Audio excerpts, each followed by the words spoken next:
And we have a quorum here. So we will officially call to order Judiciary and Public Safety Committee meeting on October 2nd. Just a quick announcement, Supervisor Flom is away on business and he will not be here. He may try to zoom in if he can in between the meeting. But at this point, we're just going to assume that it's going to be us four this evening. So with that, for those who are following along on the agenda, that was item number 1. We're going to close item number 1 and open item number 2, which is consideration of minutes of September 11th, 2023 meeting. Second, any discussion? Okay, all in favor say aye. Aye. Opposed? Okay, that passes unanimously. That also closes item number 2 on the agenda. Look how fast we're moving through this. Yeah. I can feel, by the way, the excitement in the room. This is like everyone's favorite time to come, right? Yeah, okay. With that, item number 3, which is comments from me, Chair. A couple of things here. So first is, I see that we have County Executive John Demo on Zoom. So I do want to congratulate him on his child. So congrats, John. I don't know if you can hear me or not, but congratulations. Fantastic. With that, today's meeting or tonight's meeting will all be budget related.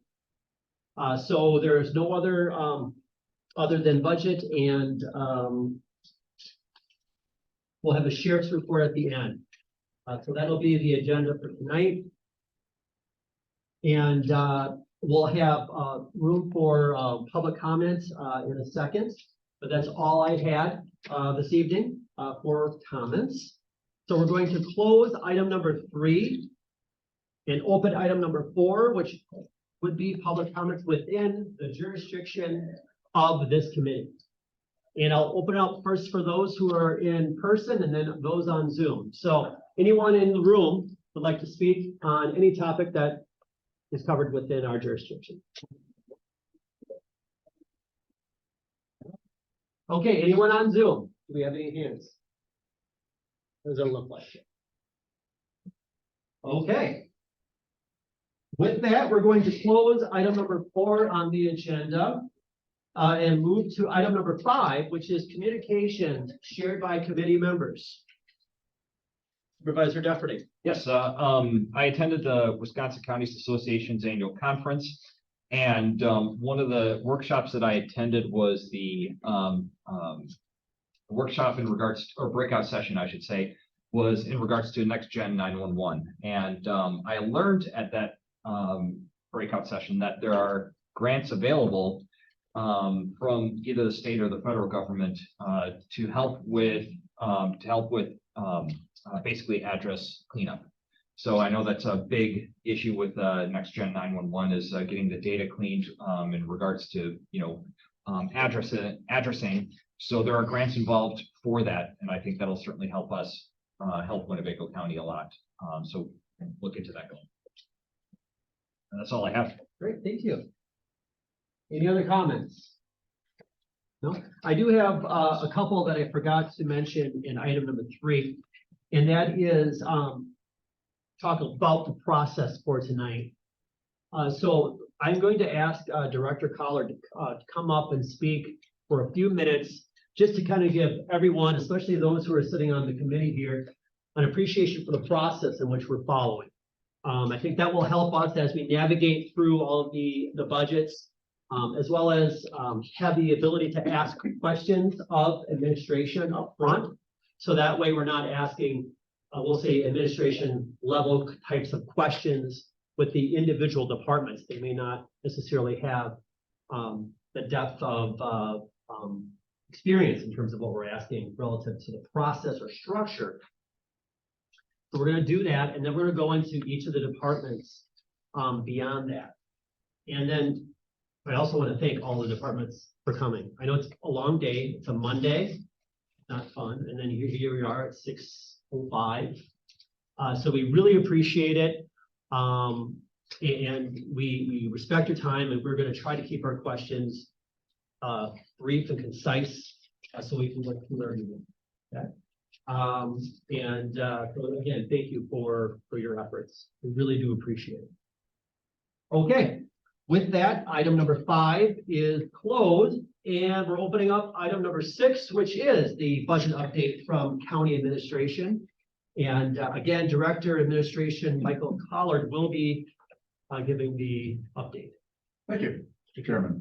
I'm just going to make a few comments, and obviously be glad to answer any and all questions the committee might have about our budget process, about where we are. I don't have all the numbers memorized. In my laptop, I can maybe look some up if we need to, but the budget process this year was more alike than different from other budget processes we've had.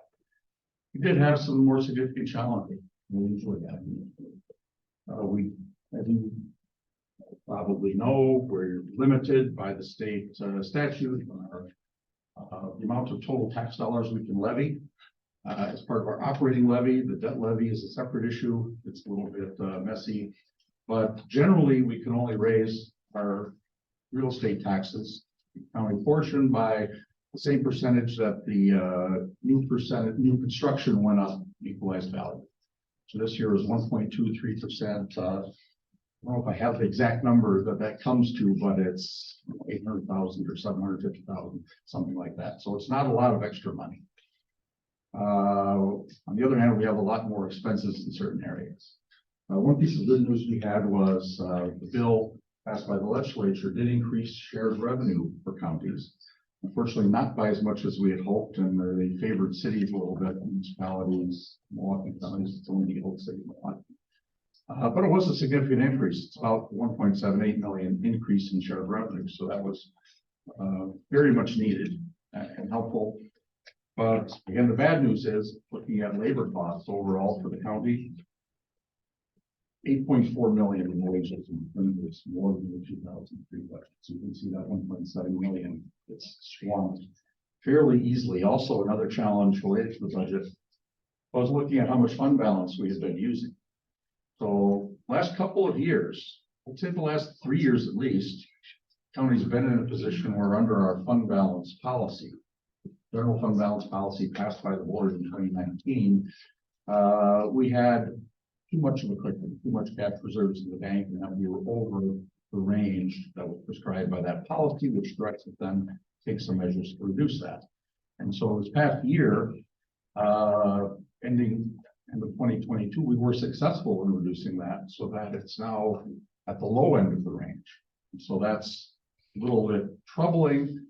We had some money, as we did every year, at the end of 2022, fall back into the general fund, you know, by being budgeted but not spent.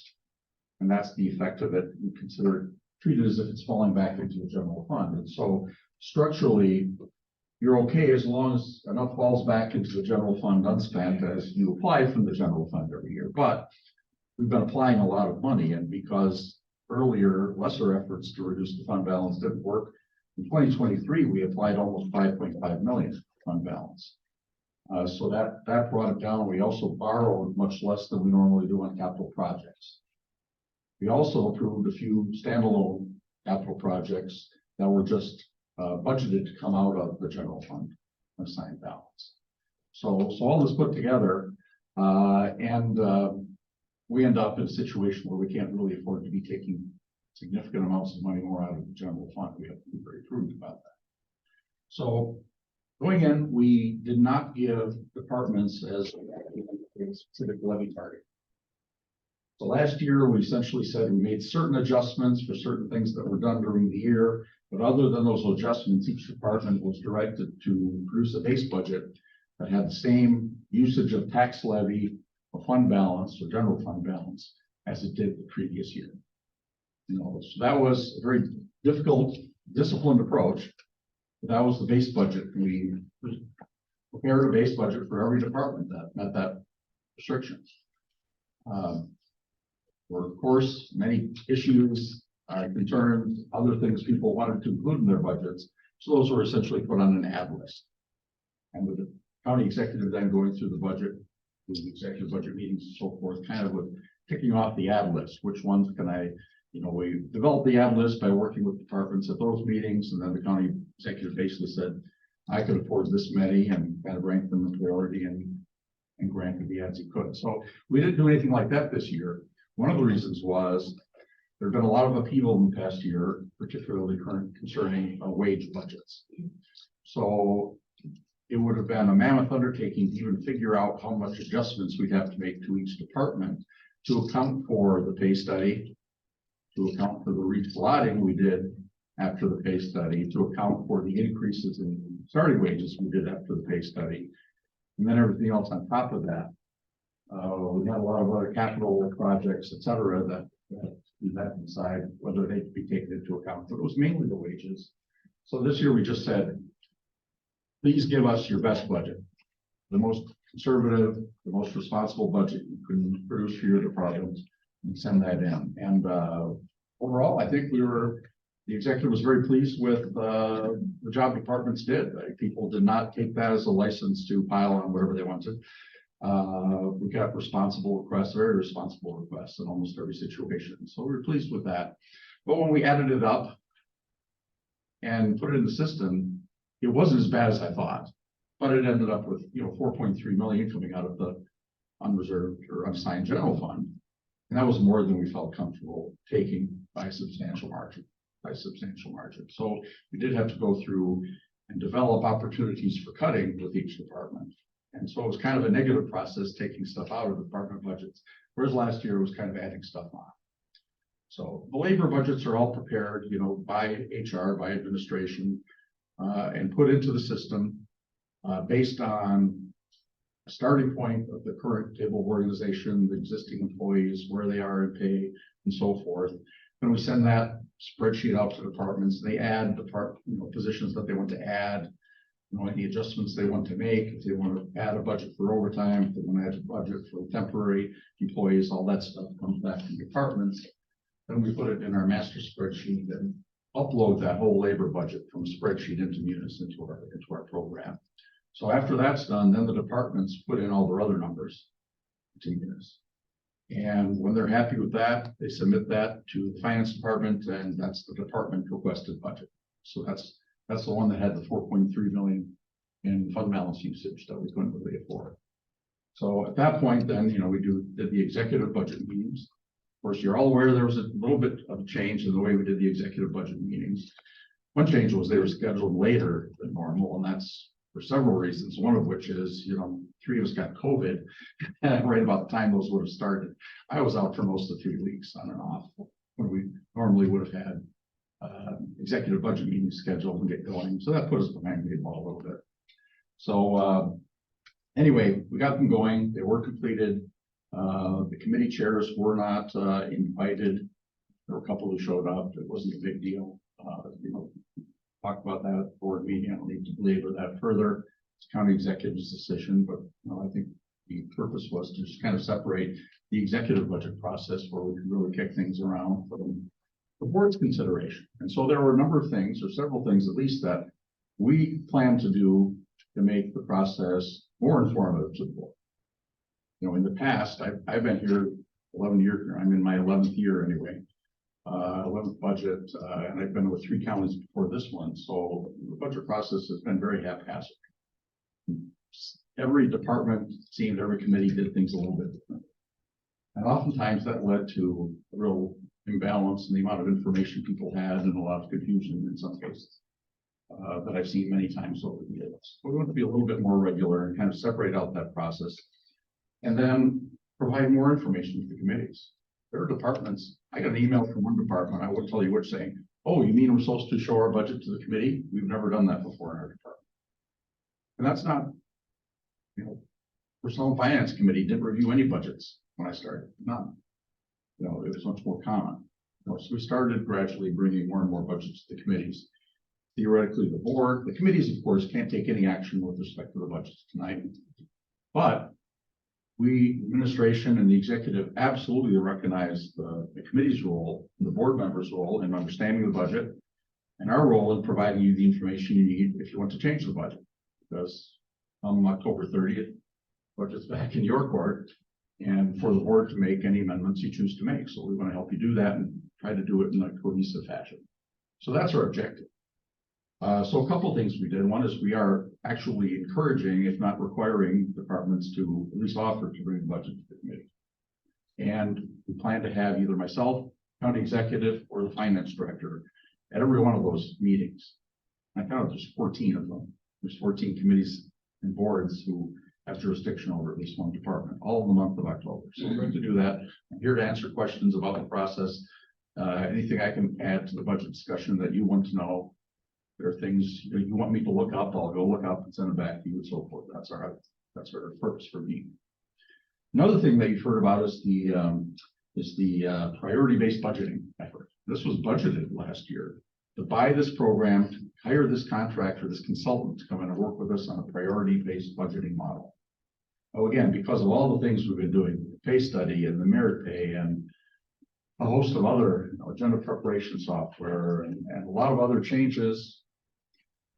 We didn't get as far with that as we had hoped to at this point. Well, we did spend quite a bit of time working on that with department heads, but mainly within administration.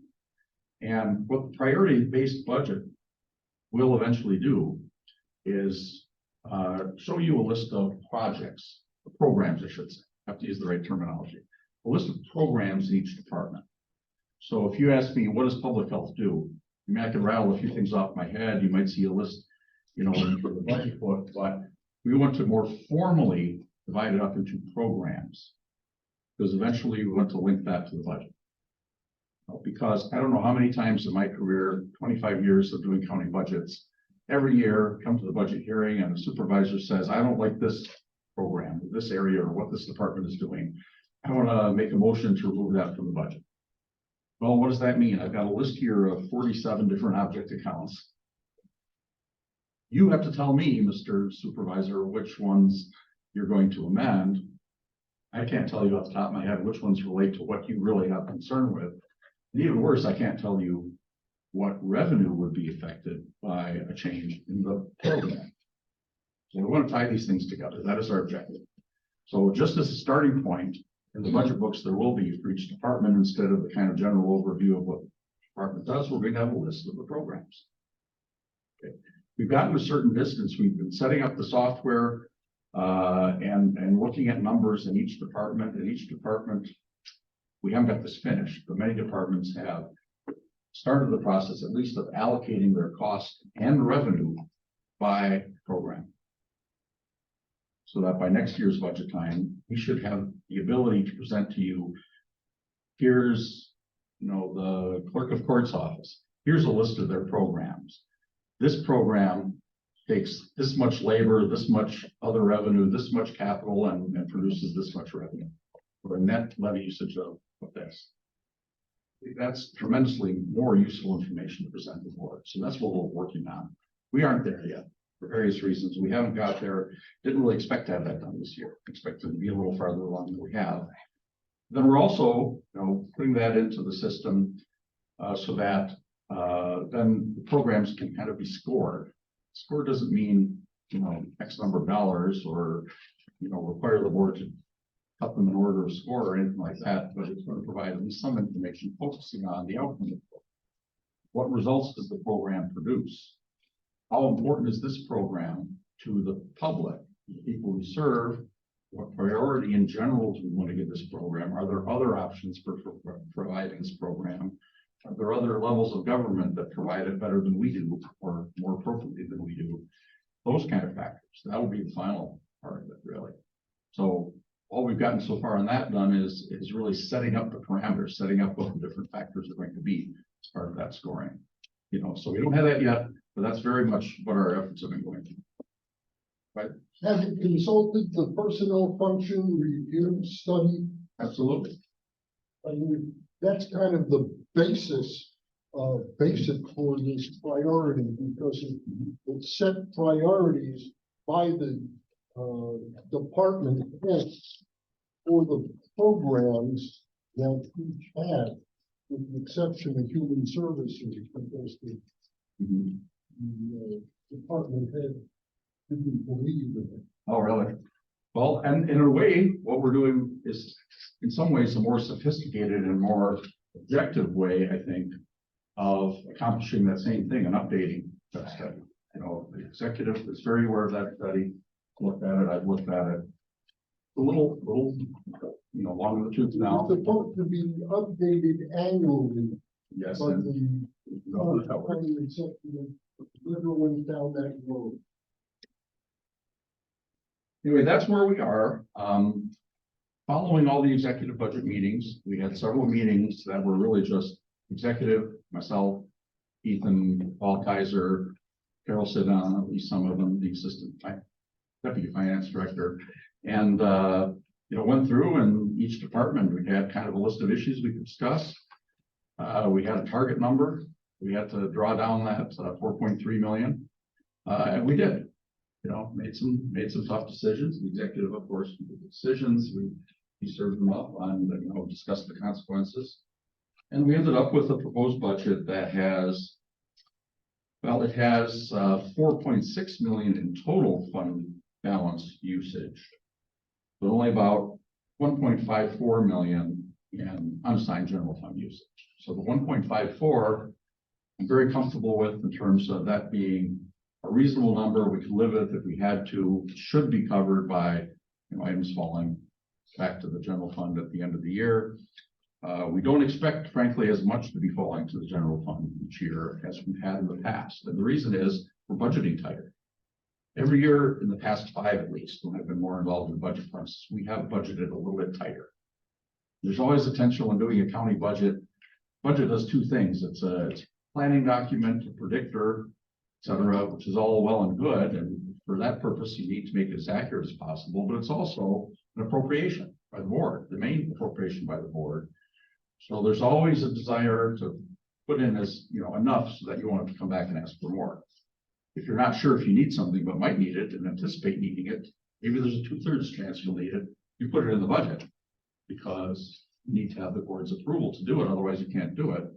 And if it turns out you don't really need that money or you didn't really need quite that much, it's supposed to fall back to the general fund. That's how it's supposed to work. But we've really been tightening up.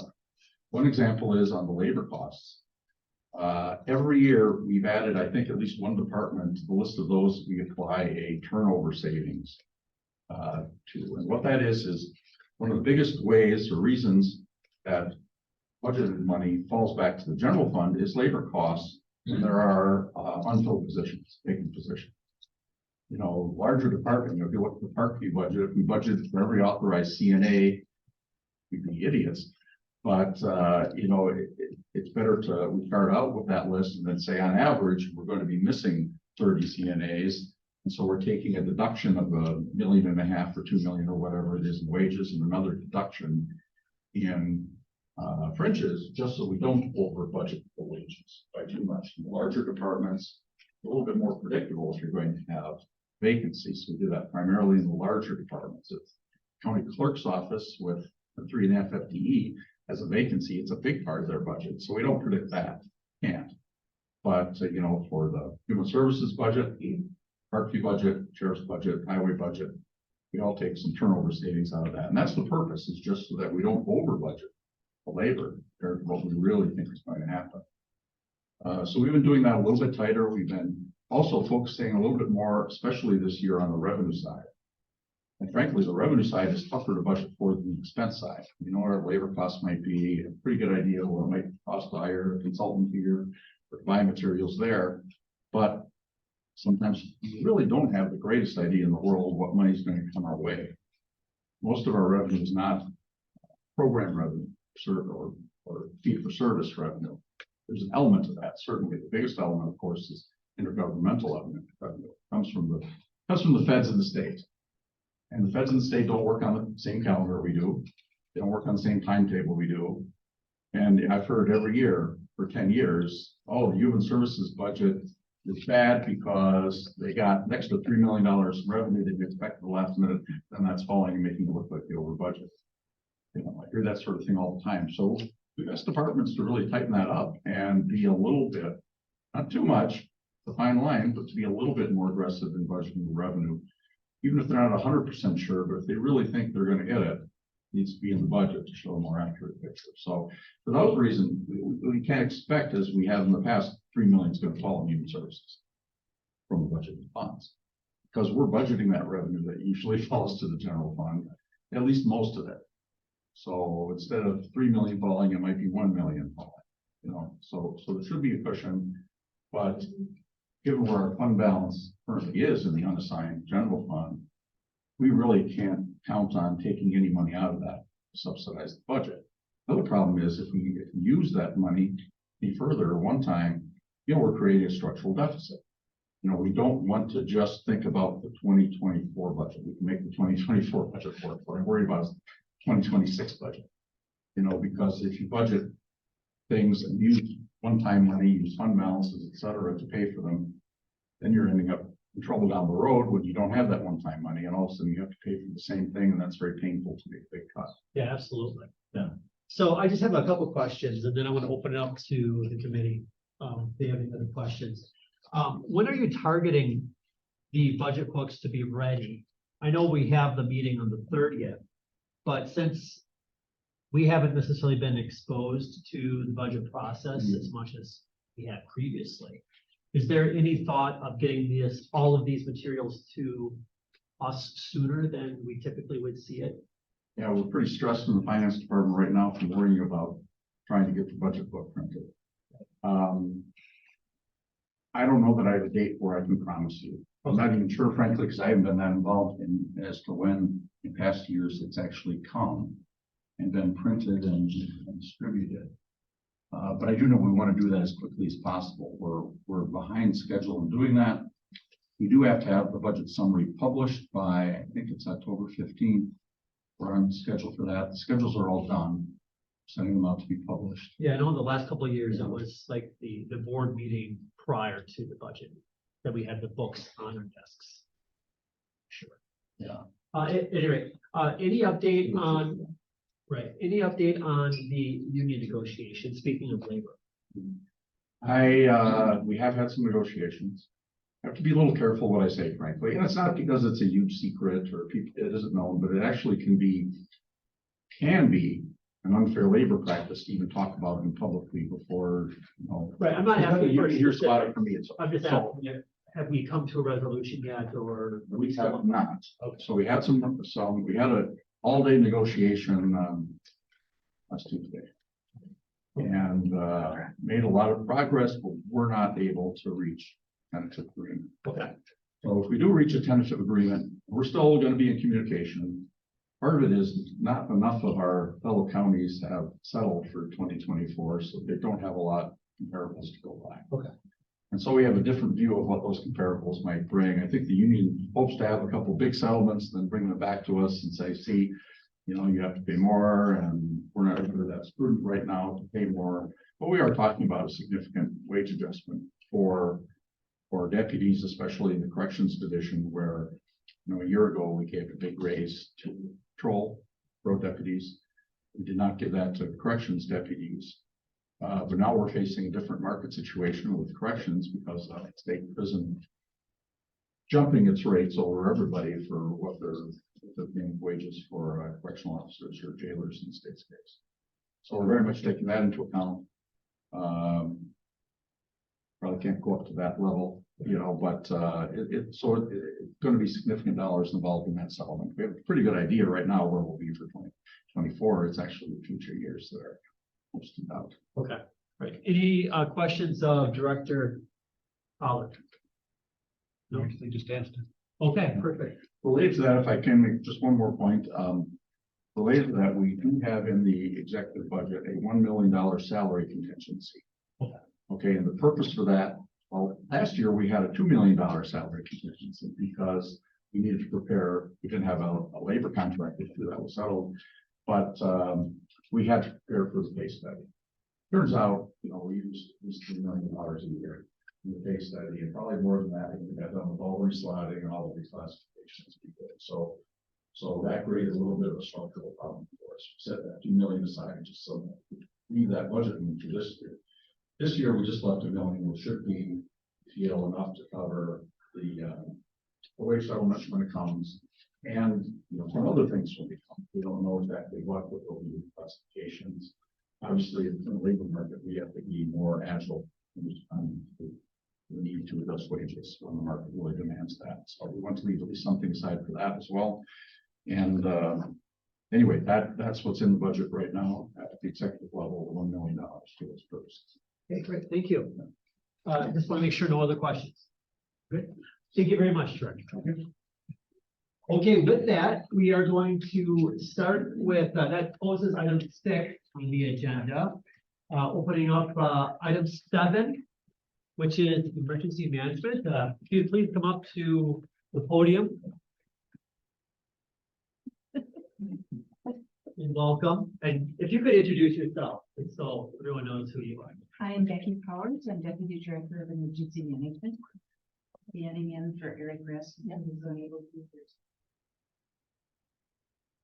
The Emergency Management Department seeks to make Winnebago County more prepared and resilient community. We do this by providing training, exercising, and planning opportunities to our community partners and supporting preparedness and response efforts for all county departments and communities. Our office is heavily grant funded, utilizing Emergency Management Performance Grant and the Emergency Planning Community Right to Know Act grant to offset the cost of preparedness efforts against the levy. Other grant efforts for training, mitigation, and planning are facilities that are available. Some of these not included because they don't come until later in the year, and they're not aware of what the impact will be of this community budget. You can see that Dr. Rasmussen has an extensive list of programs that we try to stay on top of. And in the past year, we have focused considerably on identifying ways that we can increase the training and experience of our county departments and being able to manage it handle in the year.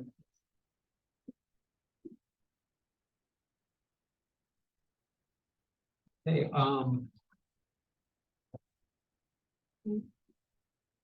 see what we'll do for this one, and I'll just open up for questions of the committee.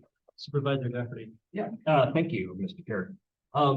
Regarding the command center, or what type of long-term repairs would you expect from that command center? Well, it is, as you know, a fairly new vehicle, and we have been taking it over to the highway department on a regular basis. I think once or twice a year, 3 times a year, just for overall maintenance and staying on top of it. So far, we've not had much that we've needed to do. Okay. And has it been used for any calls or any incidences in 2023? I believe it has, but I can't give you specifics on that. Can just send you an email? Yeah, that'd be great. That'd be Okay. great. And let's see here. In regards to it would be object 55014. That's professional services, contractual services. And you know, I see that it kind of just fluctuates, you know, from year to year, but it looked like in 2023 it was a little bit higher than what was originally budgeted. Could you explain that a little bit on how that went a little bit higher than normal?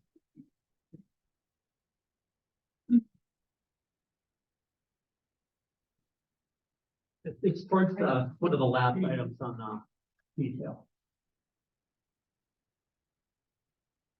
Under contractual services. Yep, contractual services. 55014. Well, I'm not finding it, but I can tell you that the past 3-4 years, our contractor that we have an outstanding overall contract with Tech Inc. put in an extensive amount of time working on a hazard mitigation update, which is required every 5 years. And that has wound down because of that being such a big project. During those times, we didn't do quite as much exercising and training on specifics that we had done typically. And so as that hazard mitigation plan got finished up and all of that was taken care of, we moved into more routine exercise cycle of different activities and training with different communities. We have done a series of tabletop and functional exercises with Native and Angela. We've done it with City of Oshkosh. We've done it with Fox Crossing. And I know Eric has scheduled, well, Oshkosh is coming up for the 24th, but 25 he's hoping to put together a rural type thing between Arundel and County and some of the smaller communities that then fall into this rotation that we were trying to set up. Okay, So he's had a little bit more individual things rather than big ticket item on her contract. It's been a lot of fluctuation. Different grants come up and different activities that we're doing. okay. All right, sounds good. Thank you. Sure. Other items? Thank you, Mr. Chairman. Becky, each Saturday at noon, I hear the siren test. Have there been any particular siren problems that you have run into or can expect? I am not aware of any. I know that since we went to the next gen software system that we use with the sirens, that our maintenance has been much lower than it used to be. And since, I don't know how many years it's been, 7 or 8 years ago, that they trained one of our electricians to be the siren tech. He does regular maintenance every year and he goes out immediately and works on anything. So he's done an excellent job of keeping them in very good condition. To my knowledge, we don't have any ringing problems with any one siren. With some experience on Maui, I can completely appreciate the work that you have here in the county. I have another question also. You've been with the department for several years now, and at a time when emergency management was a separate committee.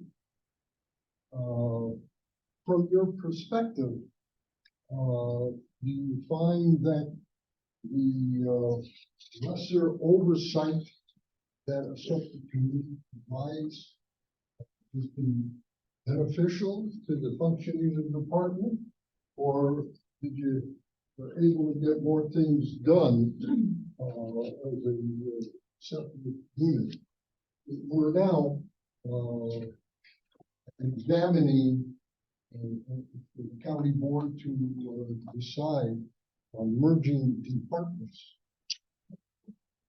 This was something that I had proposed half a dozen years ago.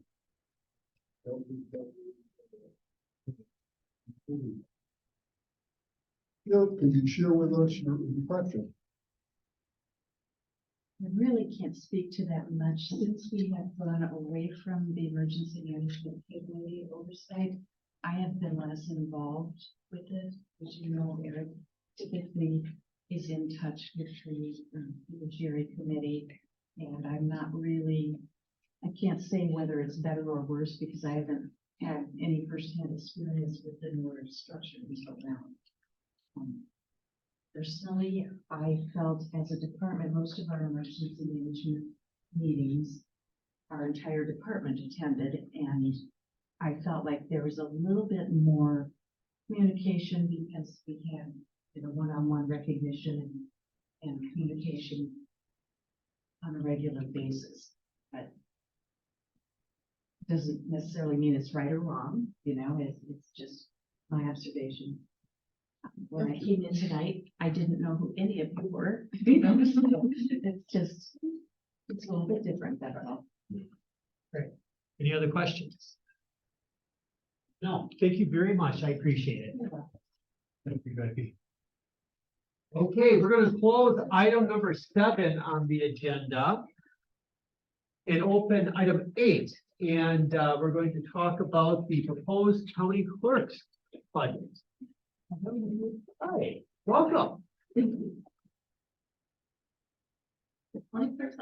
responsible for all elections, issuing merit license, and providing staff support for the county board.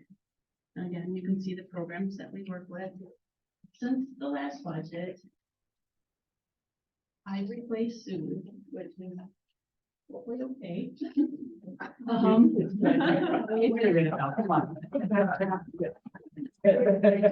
Thank you. More than okay. Thank you. Our office is no longer doing work permits. The state decided that they were going to use just the online version. We haven't heard very good remarks from that. But we'll see what happens with that. And then we did acquire a printer from the general services, so we are now printing the county board packets in our office, and it's working really good. Next year, my election budget is almost twice what it was, but we do have 4 elections next year, which includes a presidential.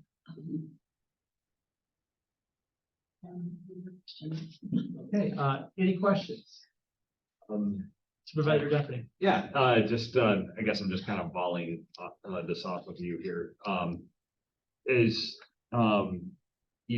there any software in the future that would make your operations more efficient? Do you see like anything from a computer software standpoint that would that you think might be beneficial for your office?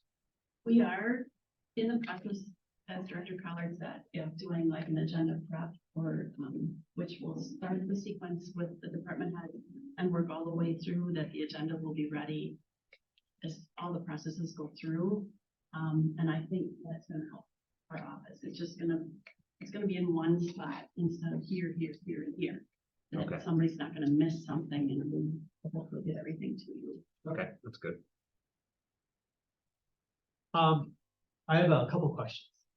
The first is, did you build in, and it's hard to estimate, so I understand that. Did you build in any potential cost savings as a result of going to the new compensation structure? Because I know that part of that work was we would be able to save some money at the clerk's office because we didn't have to do as much administration. Is it too early to estimate that? So we're just going to kind of let it run and kind of see how things go. I don't want to put words in your mouth. That's okay. No, I didn't. Okay.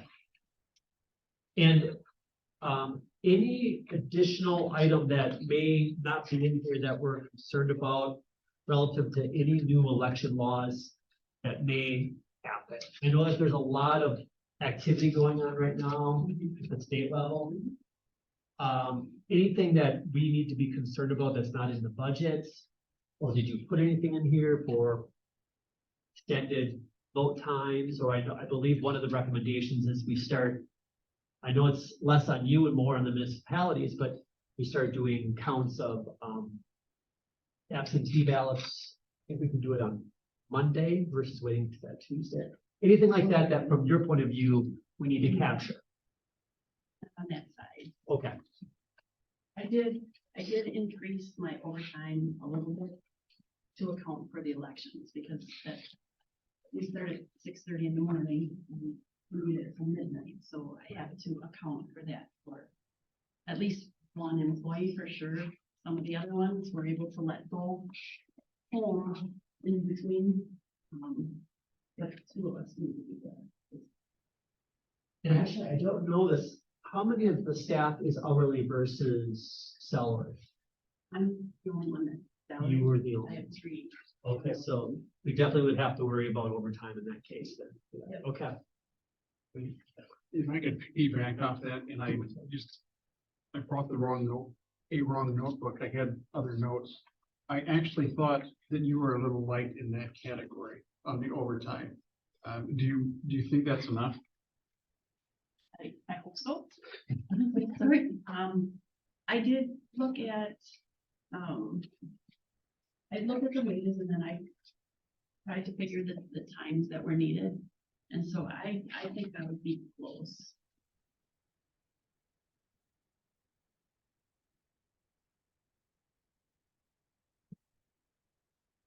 I think it's Mr. Collard wanted. Yes, Director Collard. Just in further answer to that question, another option that Julie has, so you understand, if she has staff working a lot of hours during elections, which she will, is to use compensatory time. So instead of actually paying the overtime, she can ask employees to book it as comp time. It's still a time and a half when it's over 30 hours in a week. And then they can take the time off during slow periods, and that helps a smaller department, especially kind of smooth out the budget for labor. Okay, great, that's good to know. Thank you. Okay, again, Supervisor Eidman. Thank you, Mr. Chairman. I'd like to make a reference to object 51107, which is wages other per diem. And the comment that I have in respect to that is, and this is under the elections page.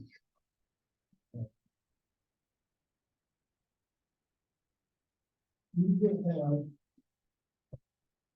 4 elections this coming year. We had 3 elections, I think, last year. And we're budgeting $750 for the committee. Kansas committee. My observation is that I've attended at least a half a dozen canvas committees, and these people work under hard stress. They work long hours. I think there are only maybe 2 of them. Is that correct? And I believe that they are paid the same as us attending a committee meeting. For half a day, $50. For a whole day, $75. And from my experience observing this, I think that we need to consider at a time when we look at all citizen committee members, we just have a nice pay increase, salary increase for county board members. I think that we put as an object for our committee to look at citizen member per diem and look at election canvassers per diem at an increased rate from what we would maybe decide. So I think point that out and consider that at the proper time. The second issue that I might bring to the table is that the ad hoc committee construction is considering recommending that the county clerk's office transfer to administration because that perhaps better aligns them. Perhaps we can ask the county clerk what her feelings might be, because she's been with the county for what, 15, 20 years now? So she knows what it's been like working for Judiciary. Only if you're comfortable, only because I want to stay focused on budget, but you're more than welcome to answer that question. Yeah, that I didn't know why we fit with judiciary. But I still don't know that, administration is still the right one either, but I don't know where we would fit either. You know, and I just, I've questioned that all along. Thank you. Any other questions? All right, thank you so much, appreciate it. And you did a great job for your first time. Thank you. Okay, we are going to close item 8 on the agenda, and move to item 9, discussion of the proposed, budget for corporation council. Good Hi, evening, how is everybody? Would anyone like hard copies of the budget narrative, or do you already have them? Any extras? yeah, we do You have, already have that, we do, right? Yep, everyone has, yep, we're good. Yeah. Okay? I also wanted to give you a sheet that I had put together.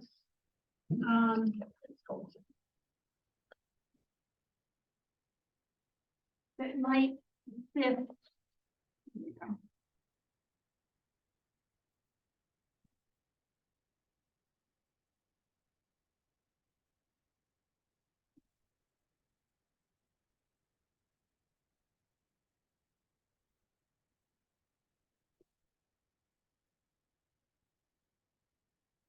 So, as you all know, Corporation Counsel essentially provides legal advice to Winnebago County. We provide legal counsel and representation to departments, to committees, to commissions, to boards, to the Winnebago County Board of Supervisors and the Winnebago County Executive. And as you can see, we deal with a number of various programs. The key piece that I think you will see in our budget is that I am asking for an additional assistant corporation counsel. And the reason I am doing that is to basically meet the increased demands that are placed on our office, particularly regarding mental health related litigation, legal counseling, and training, in addition to legal research, crafting of legislation, attendance at various committee, commission, task force, and board meetings to serve the county executive, the county board, the supervisors, and the department heads.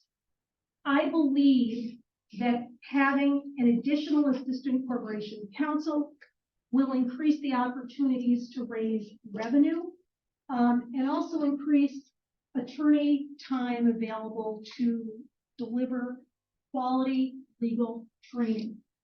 Now, you will see well, let me continue. I tried to get a tally just to see what numbers look like.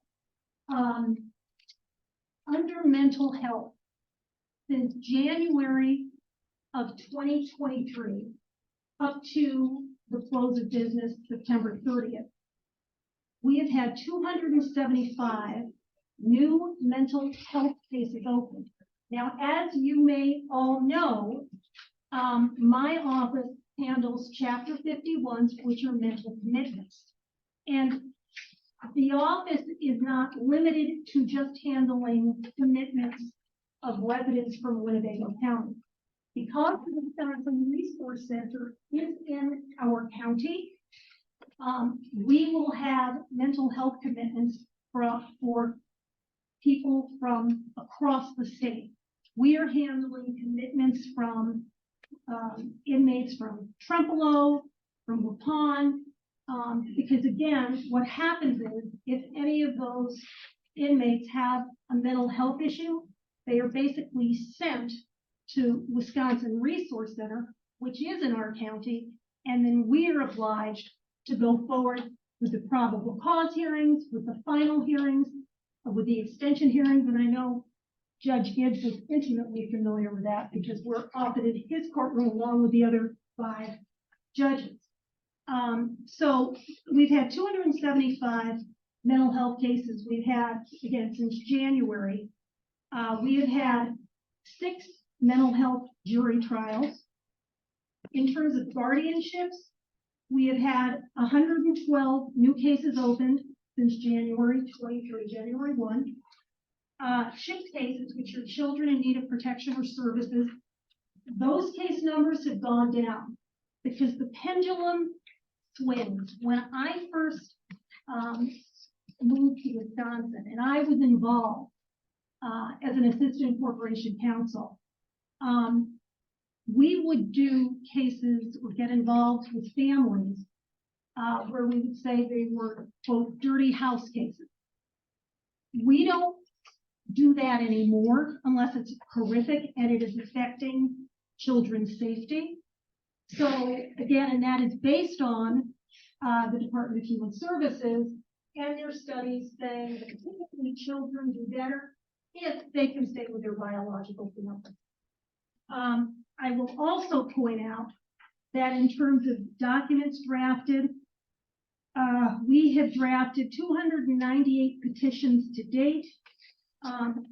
What is really telling, and what I think speaks volumes, is that we have filed 12 appellate briefs. Now, appellate briefs require research, require reviewing transcripts. It takes a lot of hours and time. What I think is compelling is that as of August, Milwaukee County filed 2 appellate briefs. And they have a lot more attorneys than my office does. We have filed 12 appellate briefs since January 1, 2023. So that's another important number, I believe. In terms of attending committee, commission, county board meetings, 980 meetings, Unicode meetings, and other meetings, the numbers are 243, probably close to 500. That does not include land use and zoning issues. That does not include contract reviews. That does not include open records requests. And I do want to remind everybody, my office is not custodian of records because we are legal counsel. But obviously, if department heads have questions, they can come to us. So we're very busy. I should also point out, when I was talking about the WRC, there's potential revenue there because for out-of-county residents, we charge for our time. We charge the state for our time. In the past, the WRC has asked us to assist with guardianships and things of the like. We did not have the manpower to do that. We're barely keeping up right now. But if I was to get another attorney, again, I think that could open up the door to potential revenue. The other sheet that I did provide all of you was a tally sheet, and I just was calling court counsels, and you'll see I basically went down population, and you'll see it starts with brown. Blue is Winnebago County. But so it has population number. Child welfare means the number of attorneys assigned to child welfare. In Brown County, it would be 2. Chapter 51, Chapter 54, Chapter 55, again, number of attorneys. General counsel, that is providing advice to departments, to supervisors, to the county executive. Then you'll see non-child support attorneys full-time, and I highlighted that. Because you will see, for instance, in Brown County, the number of non-child support attorneys full-time is 5. Now, mind you, they have a population of 269,000 plus. But, and then if you'll see in Winnebago County, we have a population of 171,000 plus, and we have 3 non-child support attorneys full-time. But if you go down to perhaps Dodge County, which is towards the bottom of the list, the population there is 89,313. They have 4 attorneys. You can look at Kenosha, which is 168,000. They have 4 attorneys. Rock County, 164,000, 4 attorneys. Marathon County, 137,000, 4 attorneys. So again, just to sort of test the water and see where things lie, I thought that this really spoke volumes.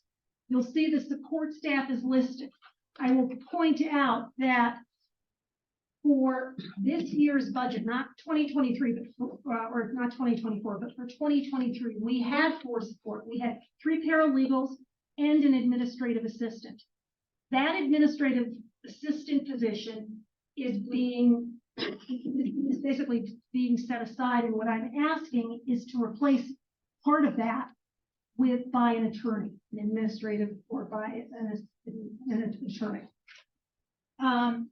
There are 2 child support attorneys, as you know, in the county. They are not under my office, but the county executive has asked that they come under my office, so that I, as an attorney, could be their supervisor. I think it's great because it would give us some flexibility if we're out and they could perhaps step in, though I don't believe they can give us a lot of help because they have a very full caseload. My understanding is they roughly get over 700 cases a year. But again, that is another question.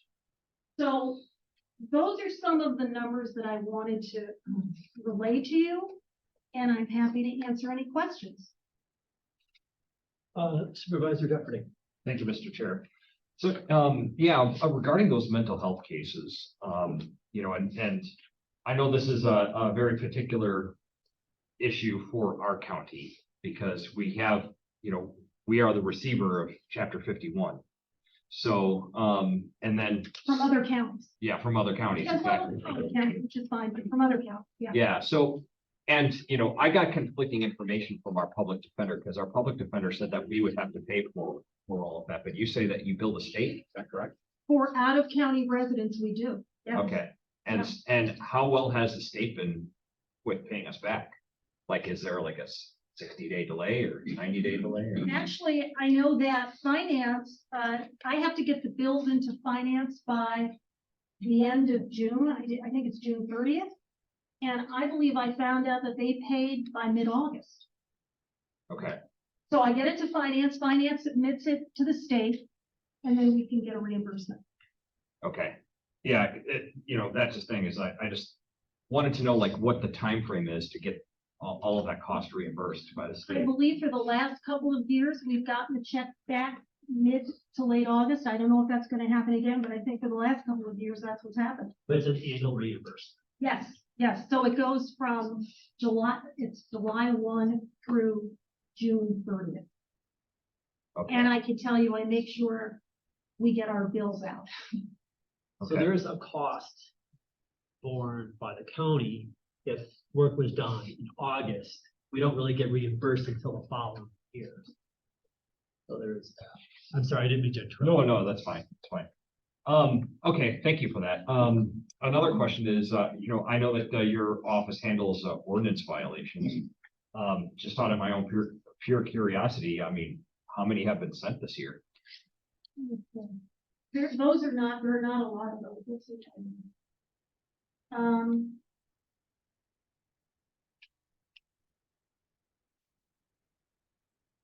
I am thinking perhaps 12 or 15, not a lot. Okay. That's a lot less than I thought. Mhm. All right, and, okay, in regards to cost share municipalities. You know, it states here, increase in revenue received from the state of Wisconsin for dental cases based on the amount of cases your office is handling. This revenue is set to increase in 2024. So are there any grants available for something like this? No, essentially it would increase because we would have, if the board so decided, we would have another attorney who could then assist us in processing these cases. Quite frankly, with the numbers that we are dealing with, I believe we could spend more time, you know, fashioning the case. I would say 5 years ago, cases went much quicker. We would have perhaps a probable cause case, which is the first matter in a mental commitment. And I would say it would last perhaps a half an hour. Nowadays, they can last up to 2 or 2.5 hours. I know that one of my attorneys was with Judge Vavalier, and I believe she didn't get out until 6:30 or 7 o'clock at night on maybe 2 or 3 mental health cases. So I would tell you that I don't know if we initiated grants, but I can tell you that we have billed the state. We have raised our rates and they have accepted the rate. Okay. Okay. Thank you for that.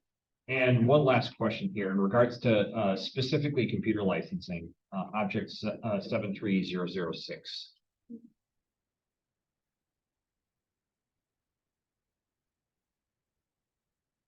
006, yes. So tell me about that licensing. What's Sure. what kind of licensing is that? It is Microsoft licensing, and essentially it's for attorneys and paralegals.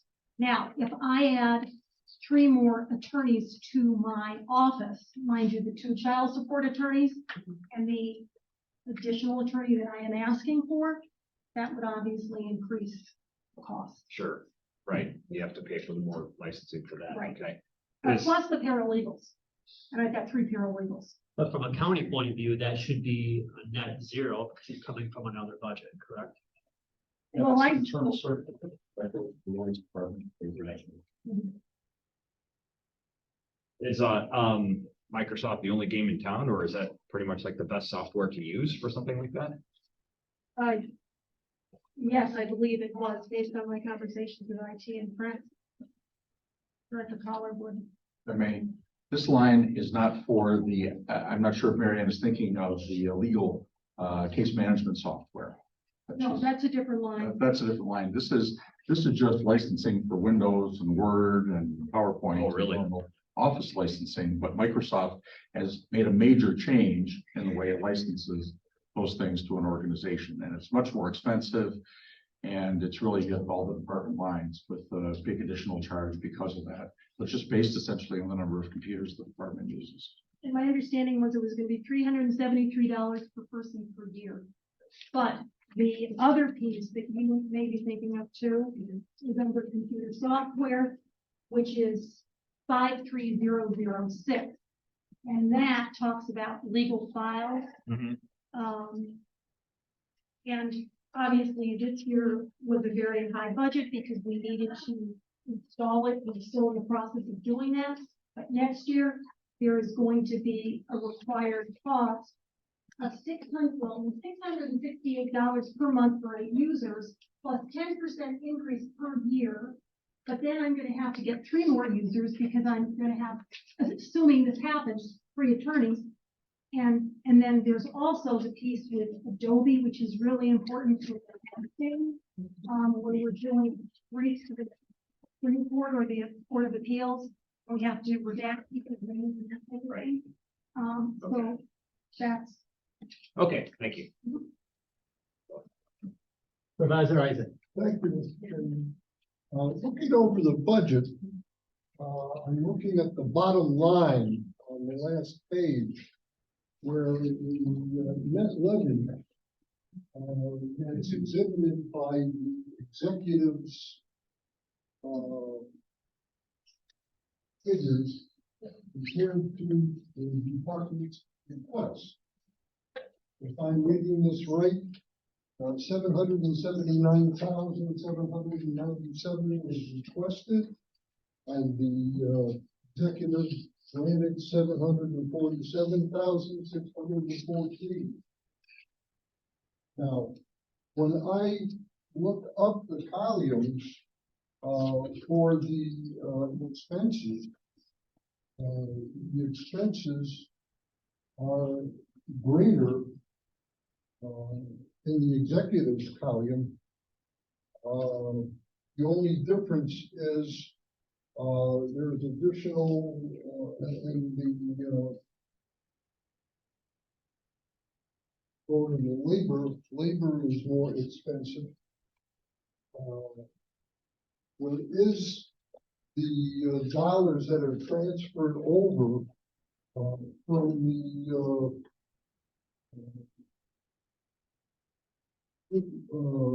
Wisconsin Children and Families, is that, I'm assuming, is that the money that was paid to child support attorneys? That is the money. The child support function has a base reimbursement of 2/3 from the state. So the child support department would if this is approved, have to revise its contract with the state and have an agreement with the Corporation Counsel's office to provide legal services rather than providing them in the department. And so the state reimbursement for those attorneys would come to the Corporation Counsel's office directly instead of coming to the Child Support Department. So the revenue kind of follows the wages when we move the attorneys, but we also had to recalculate it all. And we do anticipate this change will provide a little bit greater support for the child support legal functions. Well, They if have- there is the increased revenue from having the two additional employees transfer over. No, only one. See, Oh, no, two employees transferred over, then one new attorney position minus one. Corporation Counsel, two attorneys. right, but I do not believe that the child support attorneys would be able to bring in a lot more revenue, given the fact that they have both full caseloads. Now, one of them has indicated they are gonna be certainly willing to help us. Well, but if they have revenue, they also have expenses. Right. And I Well, think, what I'm confused on is how you end up with a net reduction in levy. well, I can tell you that when that piece, was looked into, we had to add, obviously, bar dues, things of that nature, licensing. So you're saying, why is there a But the bottom- $30,000? You're taking on more expenses and you're transferring money over from the other department. But you're ending up with less levy this year than you had, or at least from the executive's adjustments. Oh. It's less levy than you anticipated. Yeah, 30,000. Director Collard, did you have a comment? Yes, see, one thing we have to do when we apply fund balance, unassigned fund balance, is it has to be accounted for one department or another. And last year, it didn't all fit where we usually park it in miscellaneous and classified, so we took certain amounts and applied some fund balance to various departments, which reduces the amount of levy that's then applied. So last year, $69,000 of fund balance was used to replace $69,000 levy, and that distorts the figures. It actually should be the 60,000 more. So the actual requested levy is pretty darn close to what it was last year if you ignore the, So you have to add the 69,401 back in. Right. And then that's your more realistic. or subtract it from the Or 2020, subtract it from- one side or the other, yeah. It is confusing. Well, I haven't deeply scrutinized that discrepancy. We'll point that out at this time, but it's difficult to appreciate that you're going to have more expenses, you're going to transfer the money over for the operational risk to the attorneys, and you're gonna end up with less levy with the adjustment that the executive recommended. Another factor is the executive made a change in the revenue for the Chapter 51 reimbursements. We're looking to get significantly more revenue from the state for the Chapter 51s, and that was a change made by the executive that decreases the revenue as well. Two questions. And one, I'm just going to clarify something. So the two additional attorneys that came from Human Services. That's where they From work. child support. Sorry, child support. There is no revenue associated with those attorneys, correct? We bore all of the expense, No. or do we that's not charge? No, my understanding, and I know that Director Collard could perhaps be more articulate, but their salary is reimbursed 66%. If they are working full-time on child support. They're Reimbursed by whom? I'm sorry, the state, by the state, okay. is that correct? Yes. Yeah. So there is revenue associated with these attorneys.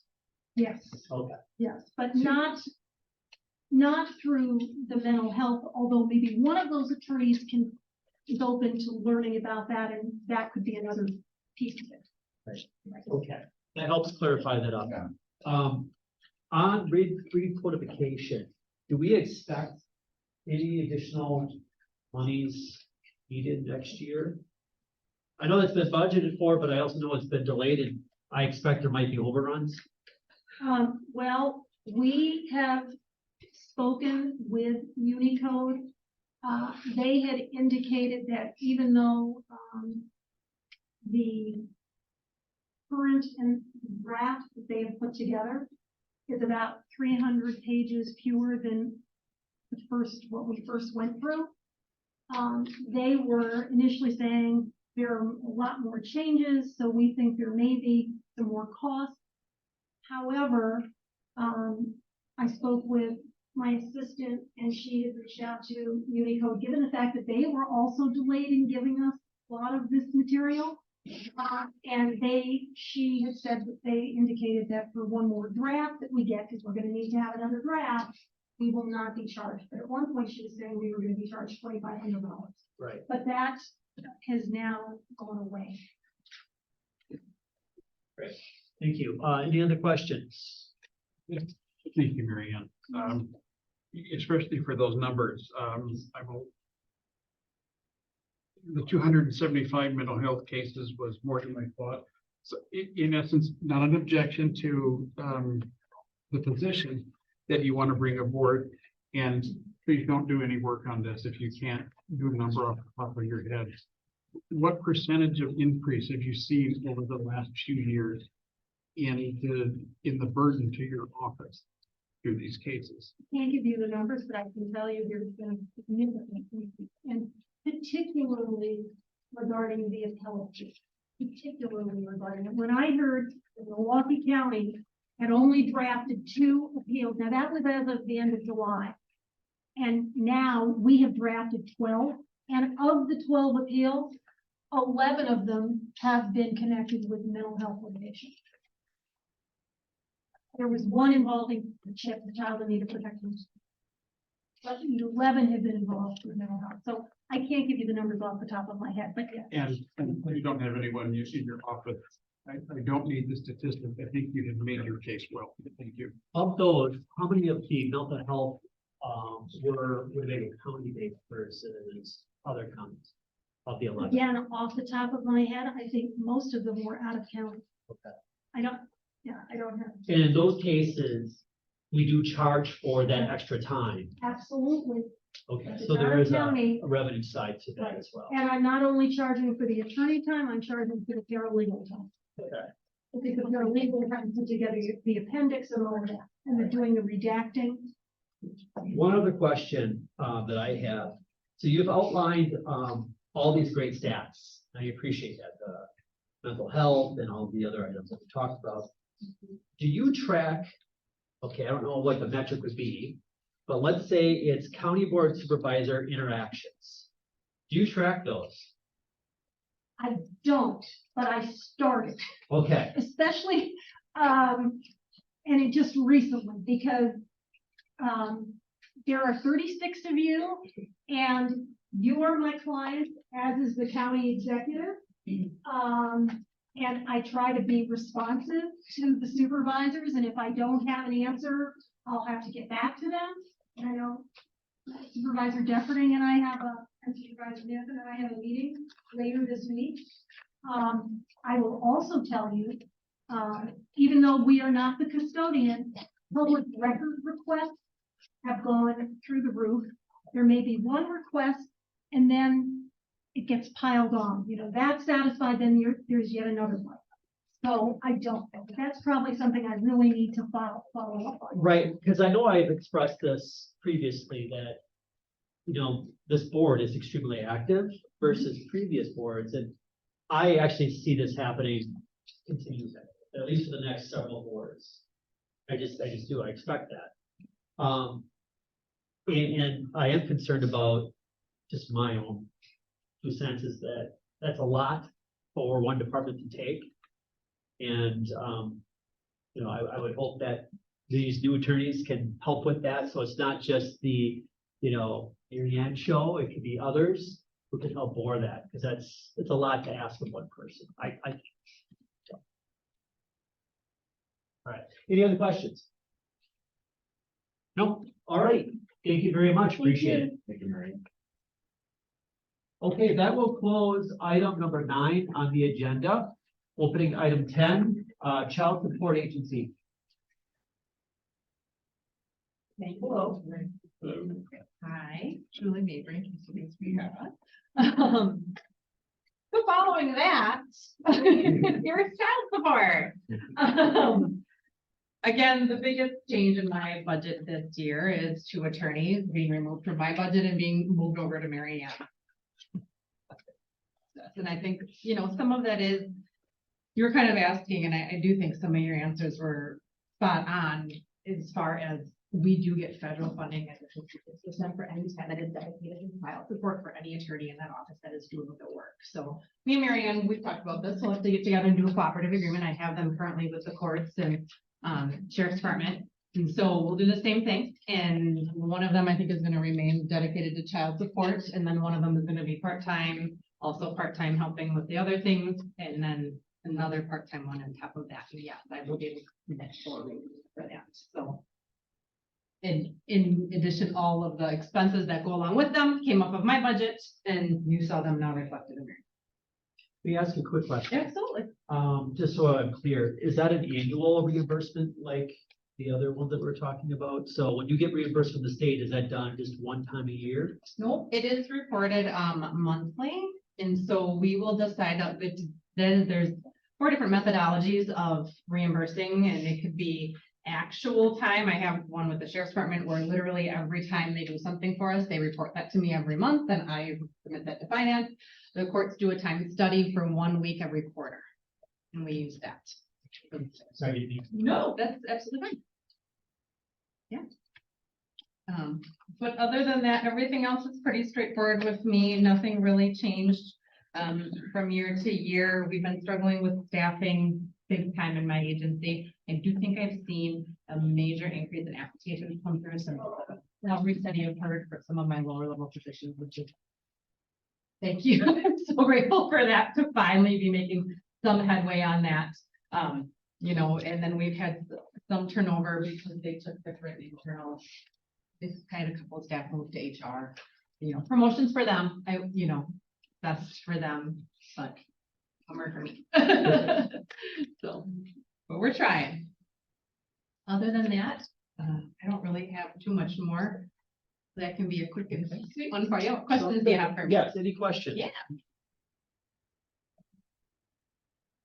Supervisor Eisen, just making sure, no questions. I see a list there. You're okay. Well, I was just going to say, one of the issues that the ad hoc committee structure that consider the recommendation to transfer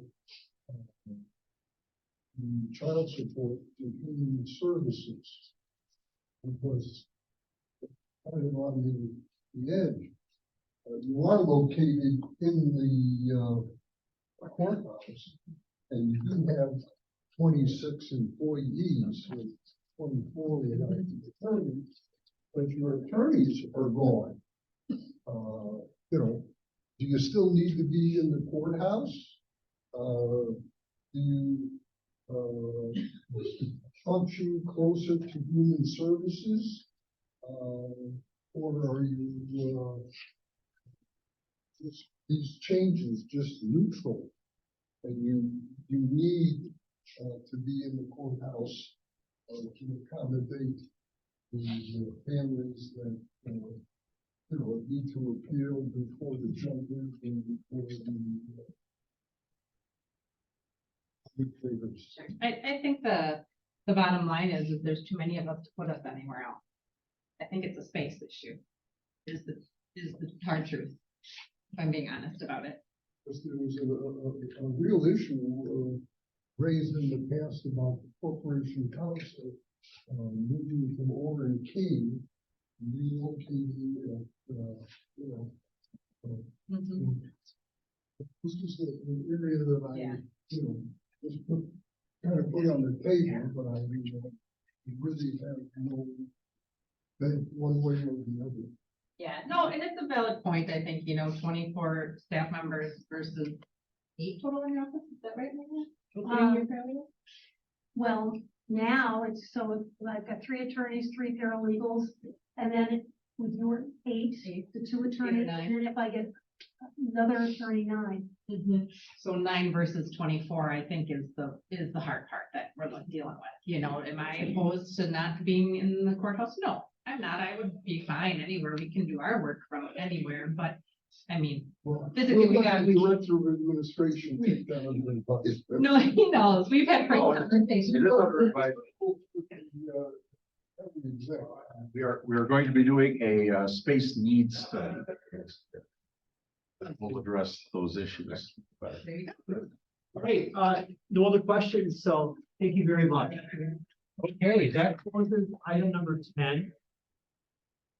Opening item 11, which is Veteran Service Day.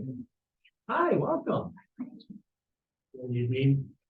Before I get started, I would like to introduce my deputy, Lydia Will. That's her promotion. She will get more involved in the budgeting process, so she wanted to tag along. As the name implies, Veteran Services, our mission is veterans. There's roughly 10,000 veterans in Winnebago County, and we're tasked with taking care of them and helping them apply for benefits. We don't approve the benefits at our level. That's a federal and a state thing. We're the middleman.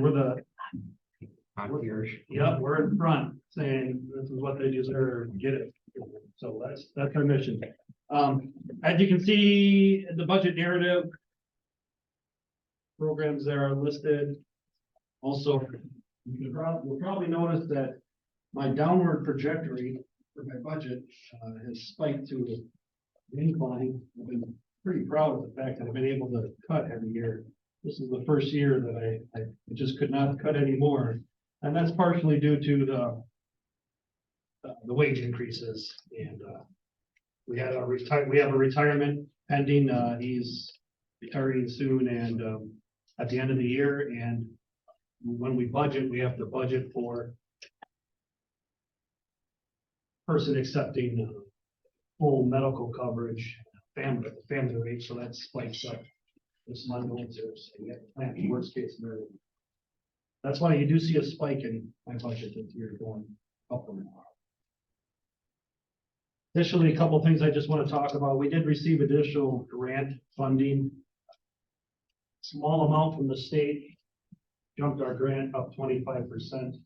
Which sounds big, but it's really only like $3,500.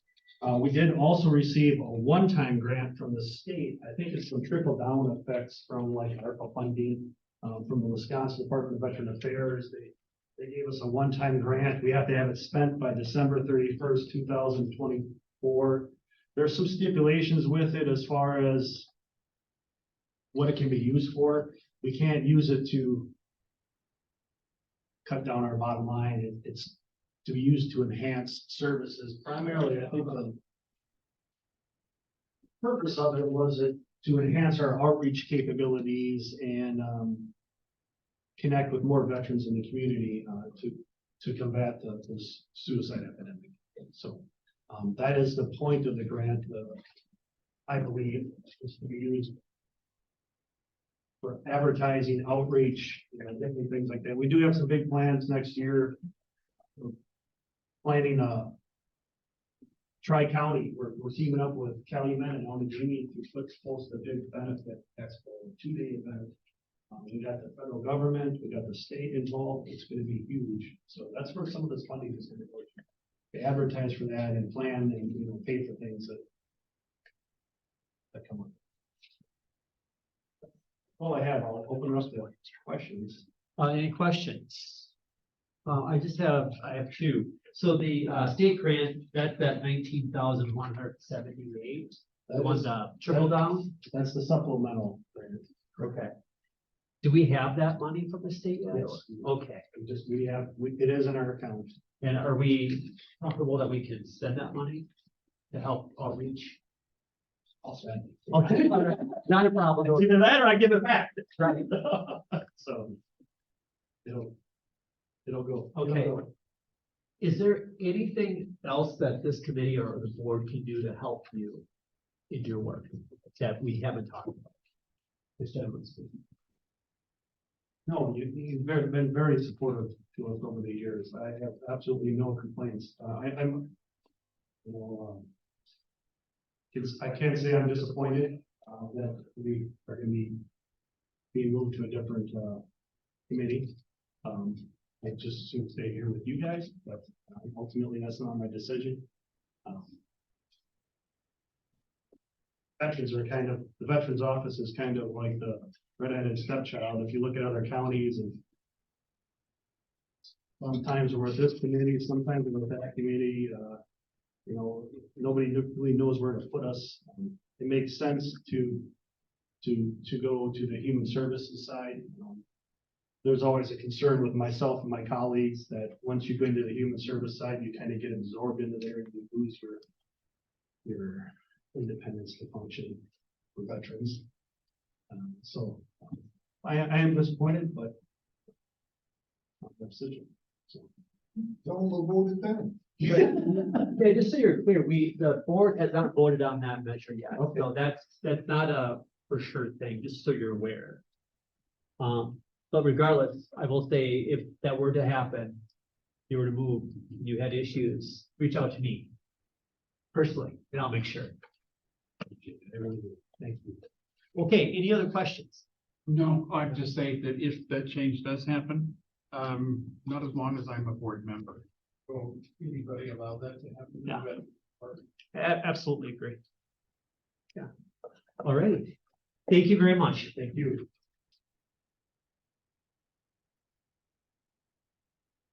That closes item 11. Moving on to item 12, register of deeds. Come on down. Another office leaving you.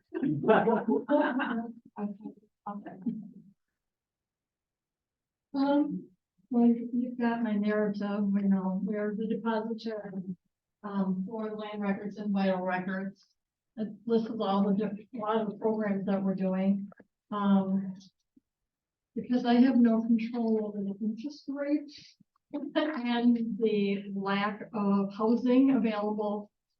I feel sorry for anyone that is searching for a house right now. It is absolutely terrible. I just went through it with my son. But that's why my revenue is down, but I'm still not on the levy, a good thing. I did this last year change our programming that, we went to what's called tagless scanning, so I got rid of a lot of my machines that were old. Didn't have to have a cost to replace those. Went to what's called Swift for emailing the documents back to people. So we're saving on postage and envelopes, and from what I understand, a lot of the attorneys and everything like it, because when they got the documents back, they would have to scan them in. This way, they just have to move them over to whatever file they want, and they really like the new system, and they get it the same day that we're doing your documents. So it's much faster. So I think, you know, that's a big improvement in the office, and it actually saved us money. So I guess I'll leave it up to you guys if you have any questions on my budget. Great, thank you. Any questions? Supervisor.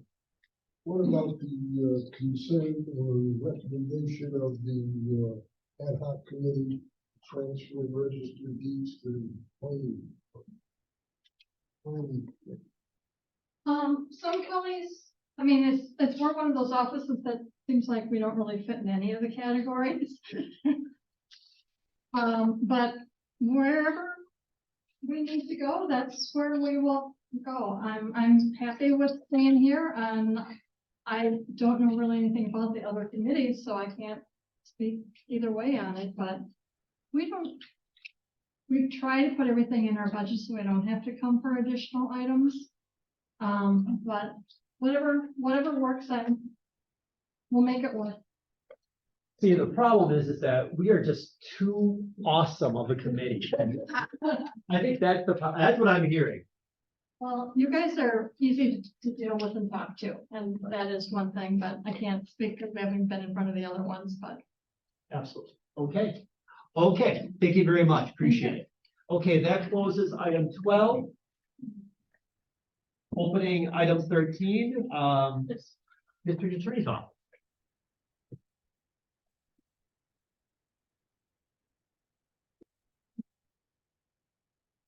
Okay.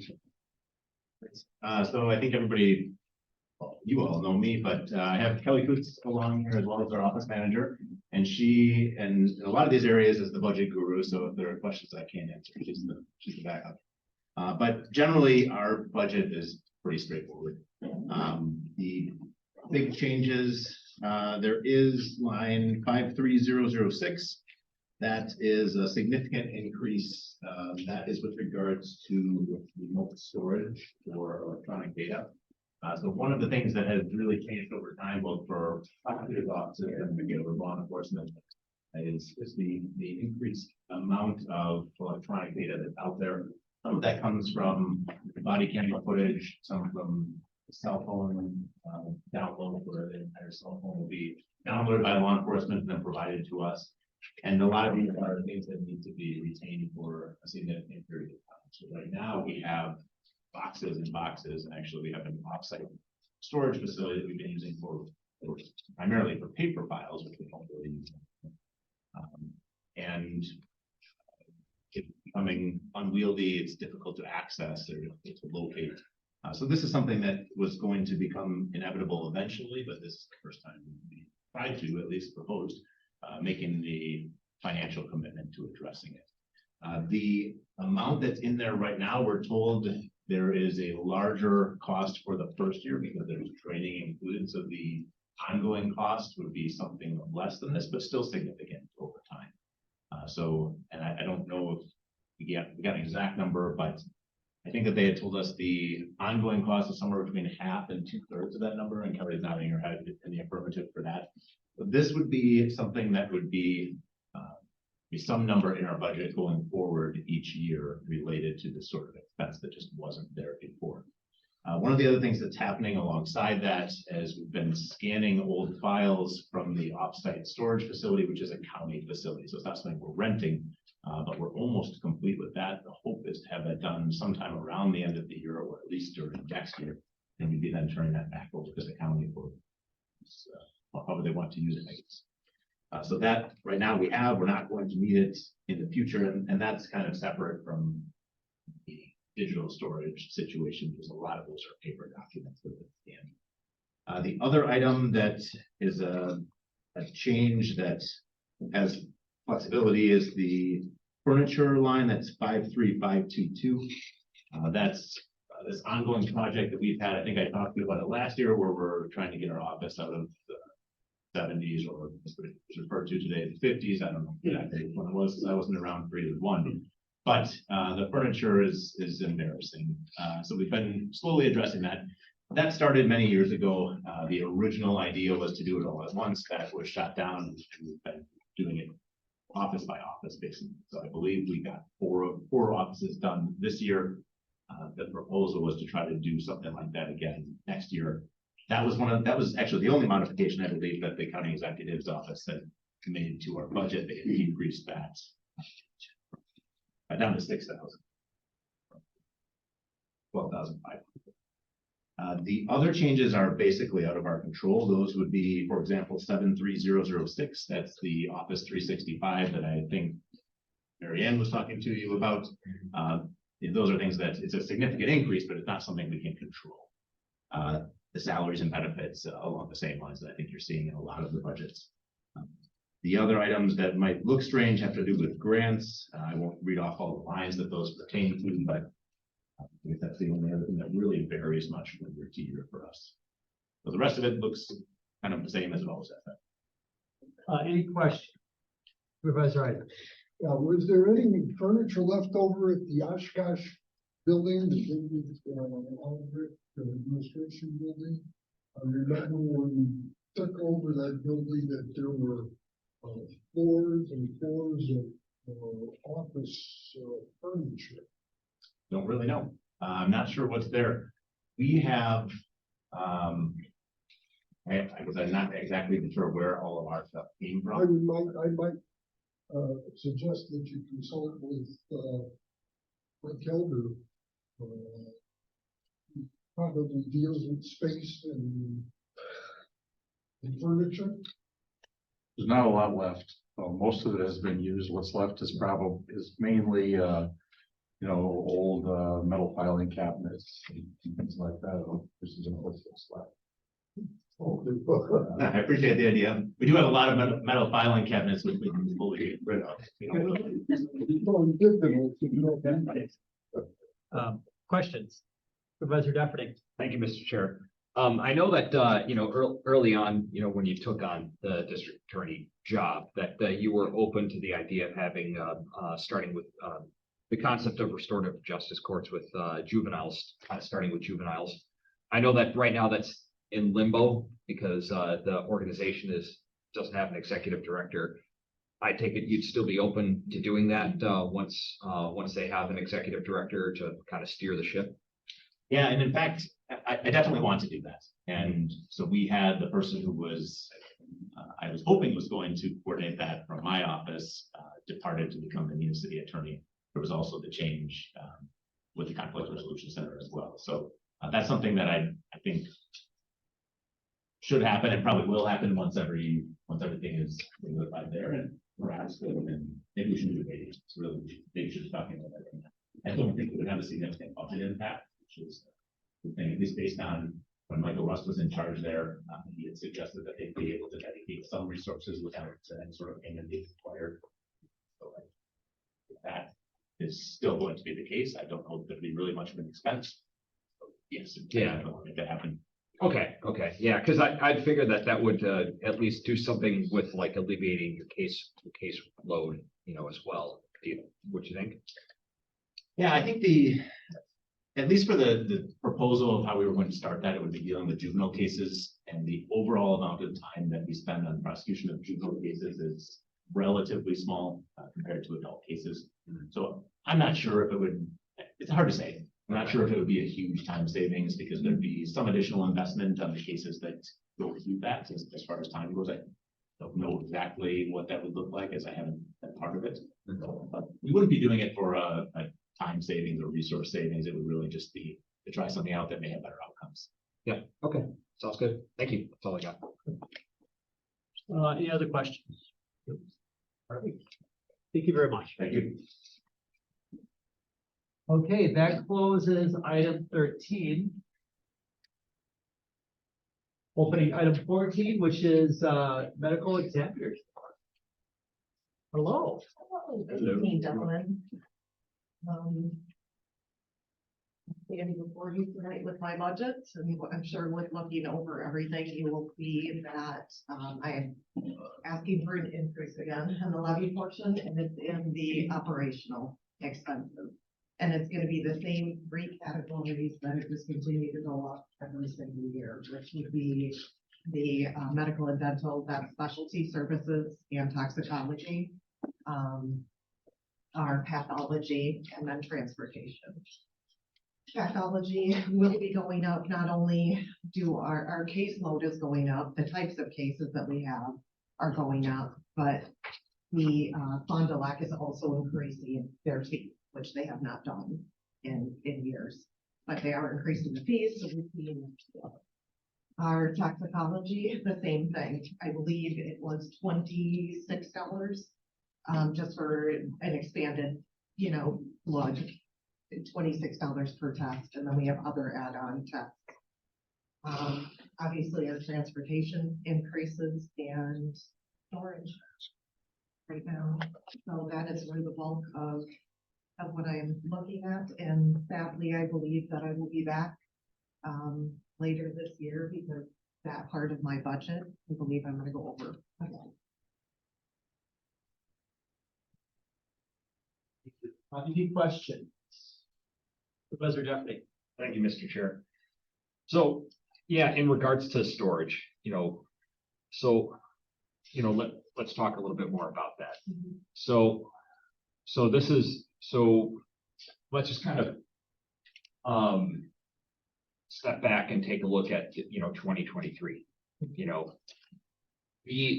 regards to, having an office for you, this should have been, the construction of that should have started in the summer, or at least in the spring.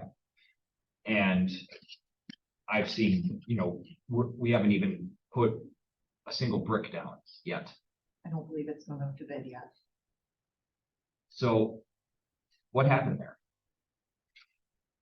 I've just been told by facilities that they ran into issues, and now they believe that those issues are resolved.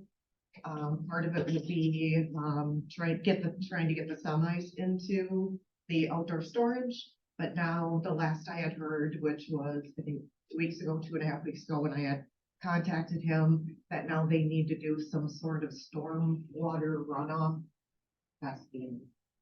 So here we are. And if I may add, we are gonna have an update on, this in November. Okay.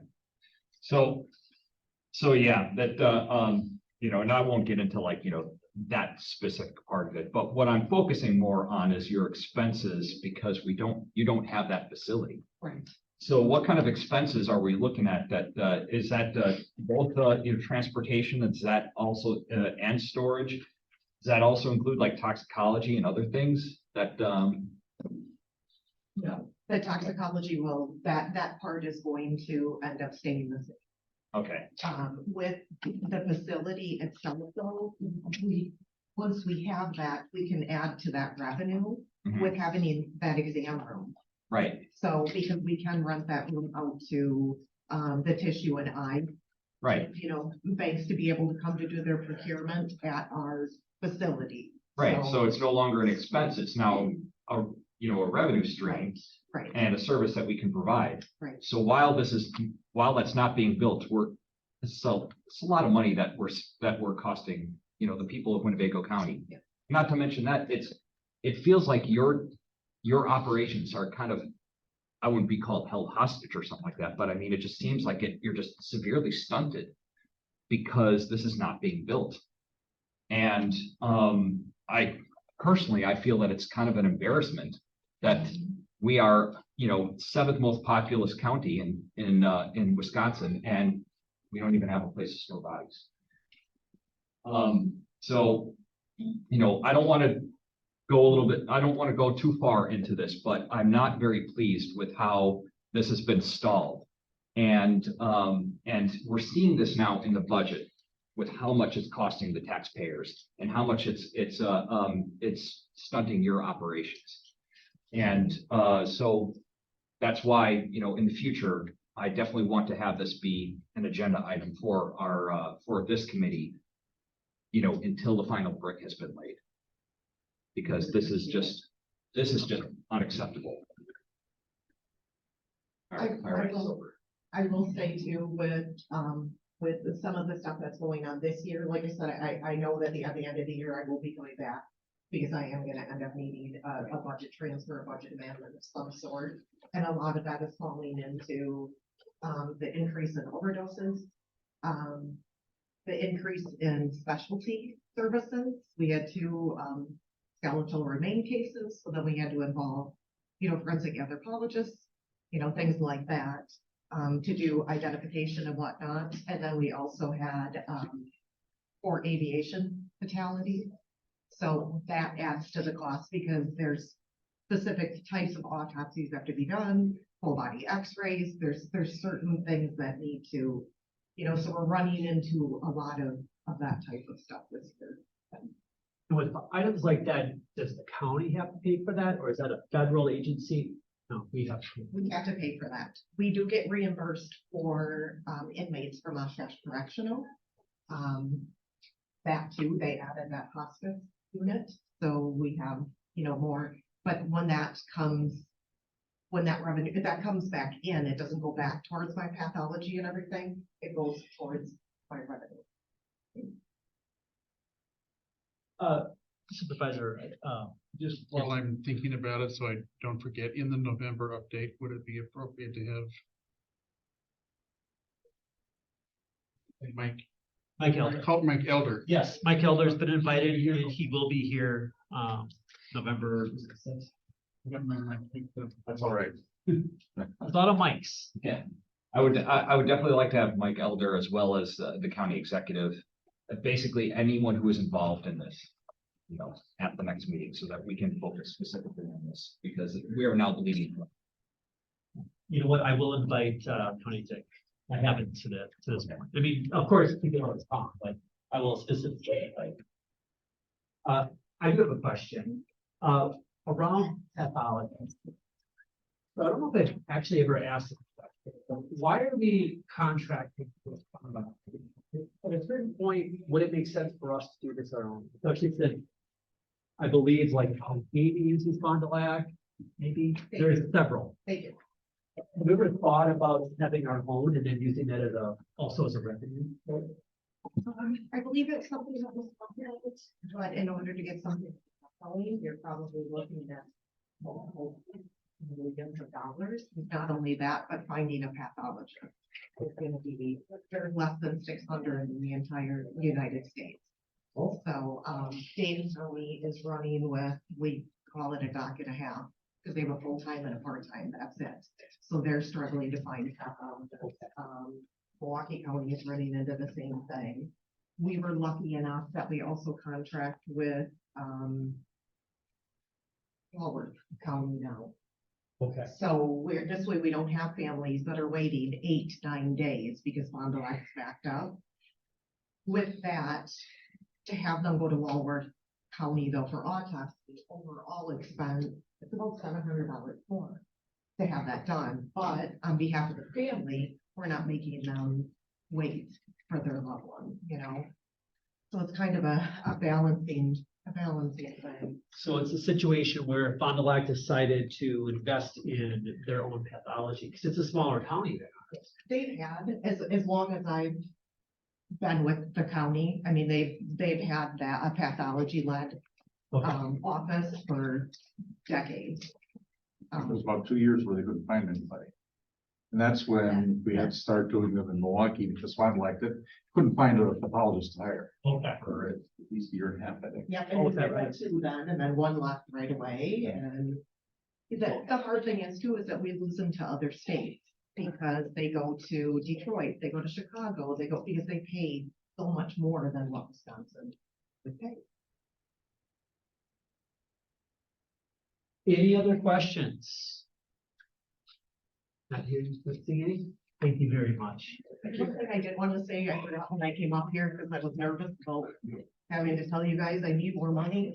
And Mackenzie Rubinsky is with me, this is the administrative assistant. She works on the budget with me and handles all of the billing, revenue, things like that. Great, thank you very much. All right, that closes item 14, right? Yep, item 14. Opening item 15, clerk of courts. Hi. Hey, hello. Evening. So Tara Berry. I also got my financial accountant, Melissa Schneider, and of course, that gives me the back and will always offer support if needed. So, last year it seemed like we had a lot of changes. So when I came last year, it was like, we did this, we did that. And last year it was just, how did we stay afloat with staff? We had a lot of new people start restructuring things, like what made sense for what we're doing now versus just doing the same thing we always did and putting our body in a state just because we've been doing that for the last 30 years. So we looked at a lot of that. One of the things we see is that we did eliminate a position and a half. It's like 75% part-time position. We just figured, with the electronic portion of our positions now, it's completely restructured how we do things, and it's a lot faster, more efficient. We're able to still do the same tasks that we need to for the public, but with less bodies in the seats. So we didn't displace anybody. People retired. We had some great staff that stuck with us for like 20-something years, and it was time for them to say goodbye, and we miss them a lot, but we built a new crew, and we're doing great so far. But we have had a struggle with our front line and keeping people in that position. So one of the big significant changes is we're asking, so it says we're eliminating administrative associates 2/3s, and then we're asking for them to be administrative 3s on the new table of organization. So right now, that's all my staff. Everybody except for my front line, they're administrative 3s. All support staff, and we have to interchange all the time. So everybody's coming up and helping out whenever we need to. I mean, we get a lot of walk-in traffic, and the walk-in traffic that we do get is for pro se parties. So people who are not represented, who have to file paper, who aren't electronic, coming in to pay fees and fines. We're very, very busy on a daily basis. We never close during the day. So we're asking to hopefully keep people in those seats which are required and necessary. We're hoping to raise those to administrative 3s. And I actually think I think we actually were saving money even by doing that because of the elimination of the positions and whatnot. So it wasn't too bad, but that's one of the biggest things we're probably asking for, even with the elimination of the position and a half. Other than that, we put some new video conferencing equipment in a couple of the branches this year. We are trying to get a smaller unit put in one of the court commissioner courtrooms. This will be in the family court offices. We actually originally requested 2. They don't have anything right now. Right now they have like a telephone and they have to do everything by phone call. We get a lot of video requests. We originally asked for 2, but it was cut down. And so we're only getting 1 for one of the court commissioners in family court. But hopefully between the 2 court commissioners we have there, they could switch off and utilize that to the best of our ability. I think we saved about $30,000 this year because we weren't sure where we were going to fall in the close. So we're going to roll that over, and then we got an extra $19,000 recommended by the county executive's office that will help us out a little bit. Another new thing for us, so we talked a little bit about rentals with Mary Ann Mueller and about generating revenue and getting paid back for that. We do get a little bit of revenue for that as well. So it never showed up in our budget before because we didn't know finance was actually including it with the bills. We found out last year they were, but it was all going into Mary Ann Mueller's budget, and we were paying for like the doctor bills, the jury expenses, those types of things.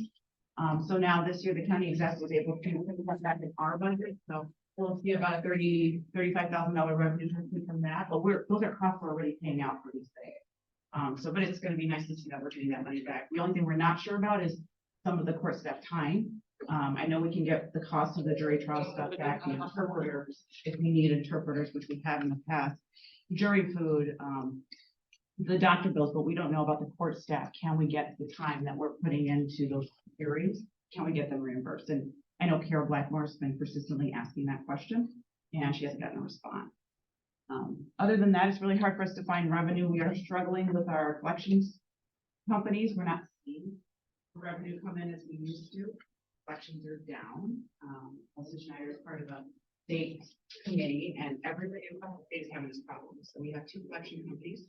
One is SDC, the state debt collection company, and when we first started using them, we saw some money coming through. But we always knew that it would start tapering down, and we're there.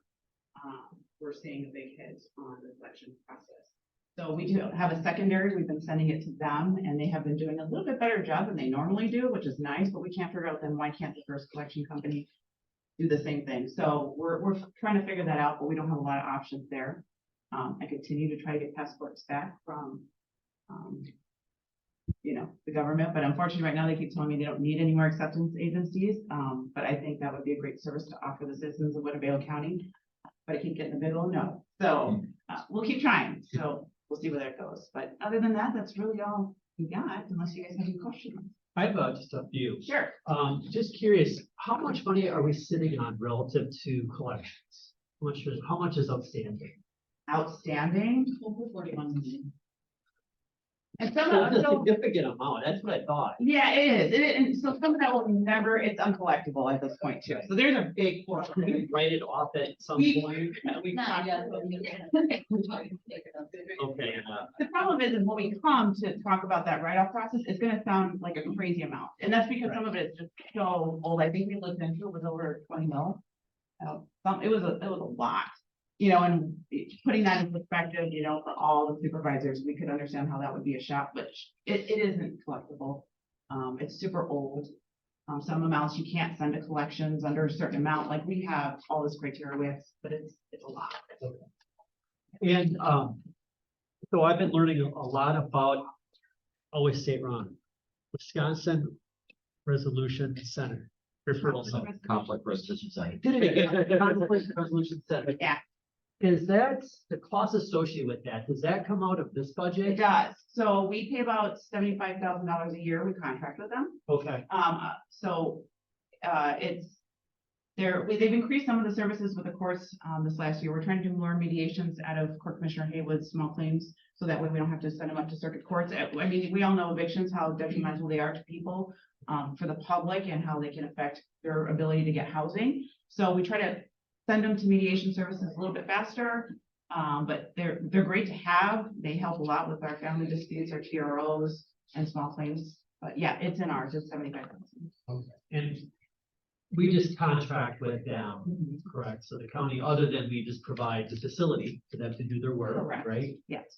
And then we pay that fee and then they take care of that. Do you know how much money the county saves as a result of this 75,000? Have we ever done that? No, I don't think we've ever actually done a study on how much they save. I mean, but it does really take down the cost of, how long litigation can take, especially when there's property disputes in a divorce case. Financial, I mean, that can make, Judge Gibbs maybe can talk about how long it can really make those last a lot longer. Again, small claims, evictions. So I don't know if there's a way to actually figure out how much it's saving in the long run. Well, I think it's a great service, don't get me Yeah. wrong. I was just curious what the benefit eventually is, because I would assume it's significant. I would think so too. I mean, we are lucky to have them in the building and so close and be so agreeable to do new things, try new things. We're always working on, is this the best way to do this? And I mean, they're not part of technically the county yet, we contract with them, but they're always willing to try something new and work with us to do different things to help the court system. Okay, and then one other, so we've talked a lot about the branch courtrooms, right? We talked a lot about the courtrooms. I observed court commissioner recently and was struck on how small the room was that I was in. Court Commissioner Haywood? No, it was Russ. Russ, yes. Okay. So, yeah.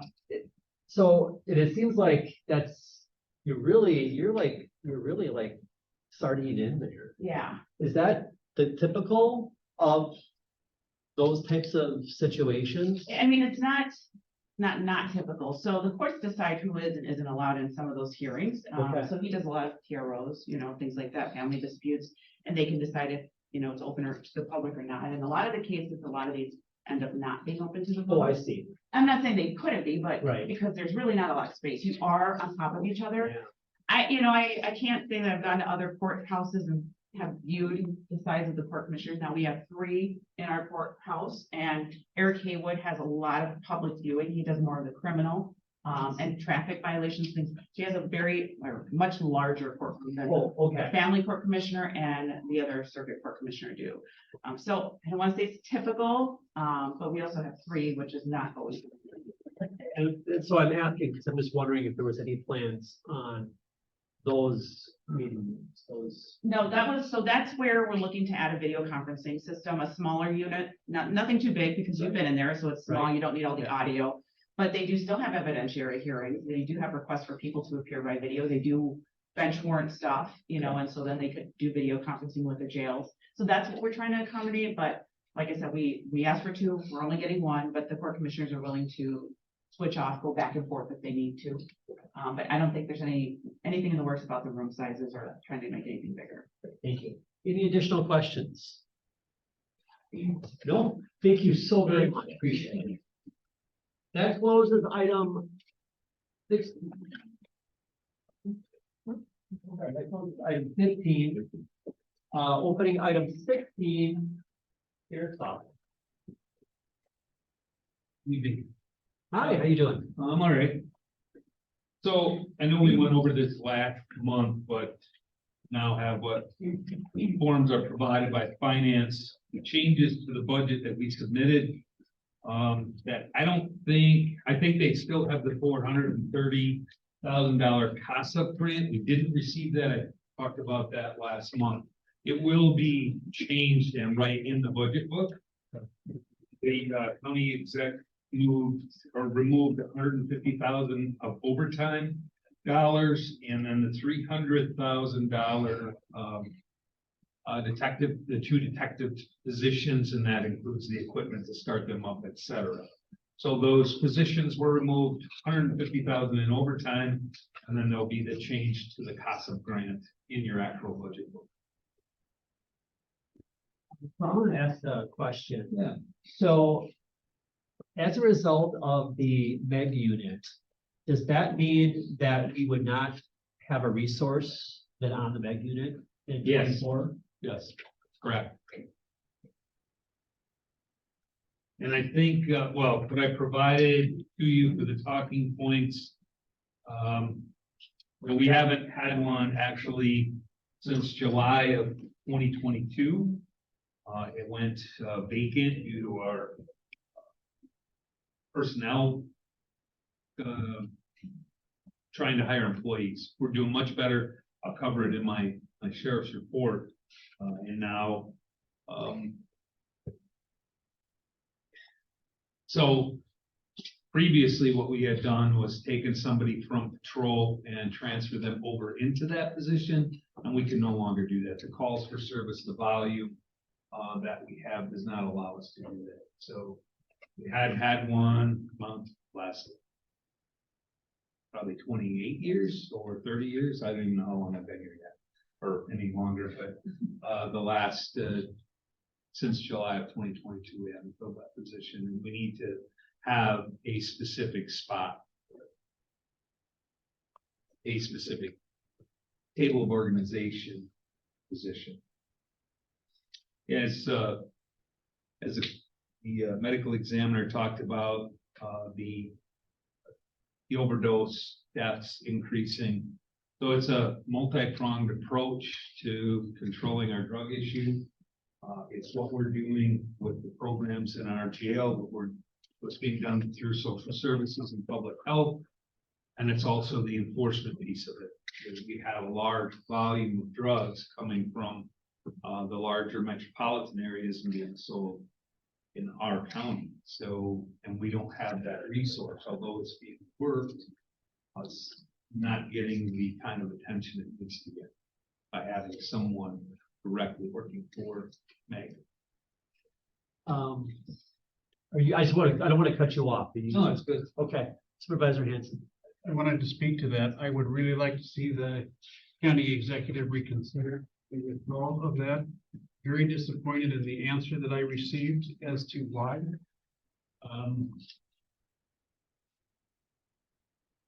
And I will just broadly say, the failure of the state, or especially the federal government, I would definitely like to see, should not be an excuse to that not happening here in Winnebago County.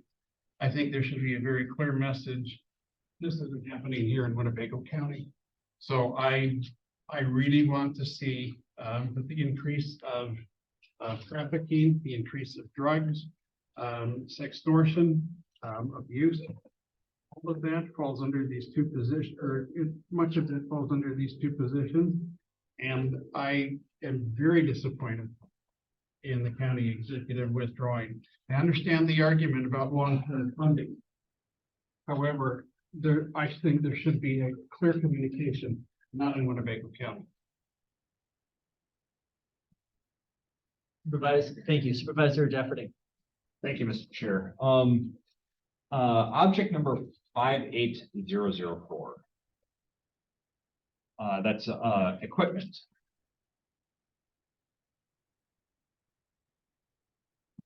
And I know that what's budgeted and what is actuals, it kind of varies every year. And you know, and I'm not going to put you on the spot here, but if there's like any way that I could get a list of some of that equipment that is part of that request, because I mean, it's, you know, it looks like the request is over $600,000. You know, maybe over the next couple of weeks, if you could just send me a list, so I can just take a look at you know, what's part of that. 58004. 58004. That's the capital outlay. If you go to the very back page, you'll see what that is. Okay, last page, but. Yeah. there we go. Yeah, So that's part of that. Okay, yeah, that's the list. okay. All right, thank you. And we budgeted 10% for an increase in the vehicles, came in at 16. We're gonna try to do some different things with the vehicles. Instead of having a van, we'll look at more of a Equinox kind of vehicle, see if that works. That meets what we need. So we'll try to make everything work with given the budget. Okay.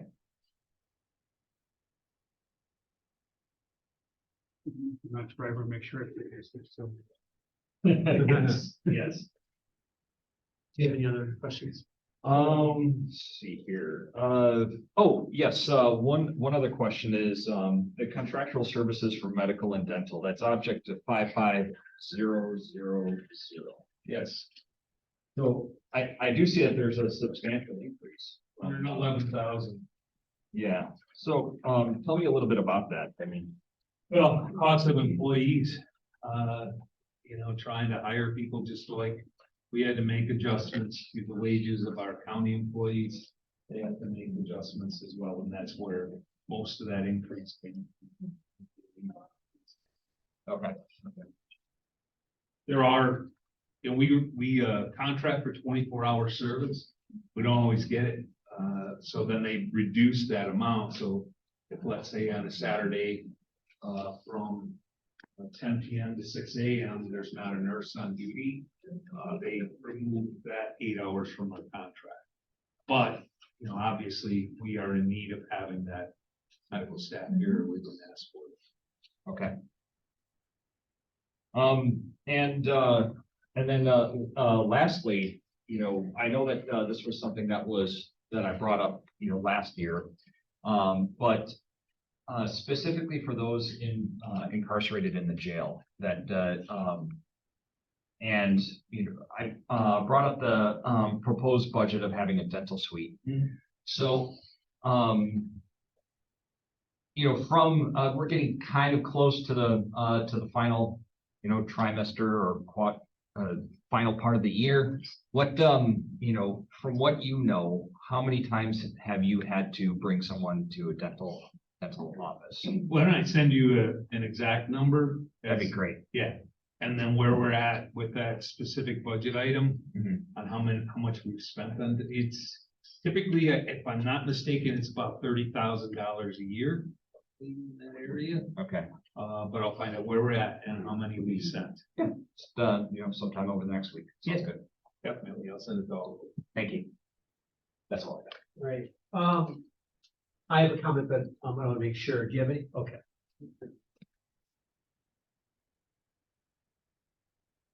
I'm going to be a little more bold, I think, than what Supervisor Hanson said.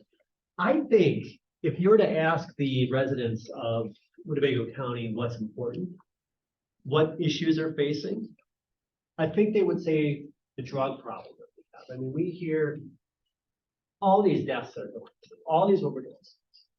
A lot of the crime that we see is drug related. It's a problem.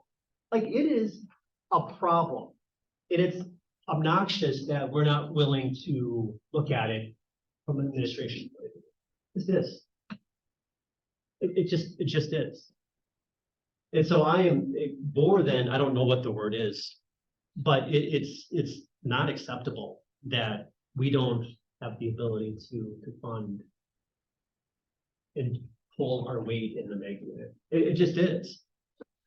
And then the special victims unit, I mean, again, if you were to ask people what's going on, they would say trafficking, they would say child pornography, they would say fraud.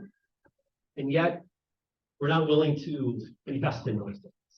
So I agree with you wholeheartedly. Now, with that said, it has to be figured out, I don't think anyone has appetite to see increased taxes as a result in any way.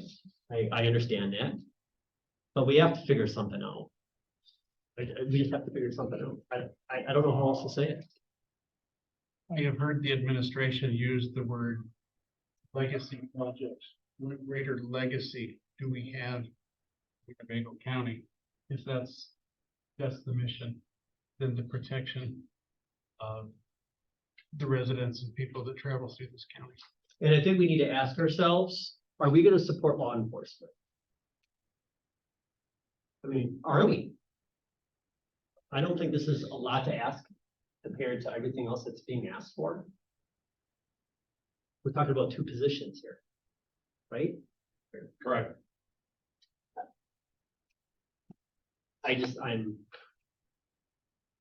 It's just a curious thing. So anyway. Oh, please, thank you, Supervisor. Well,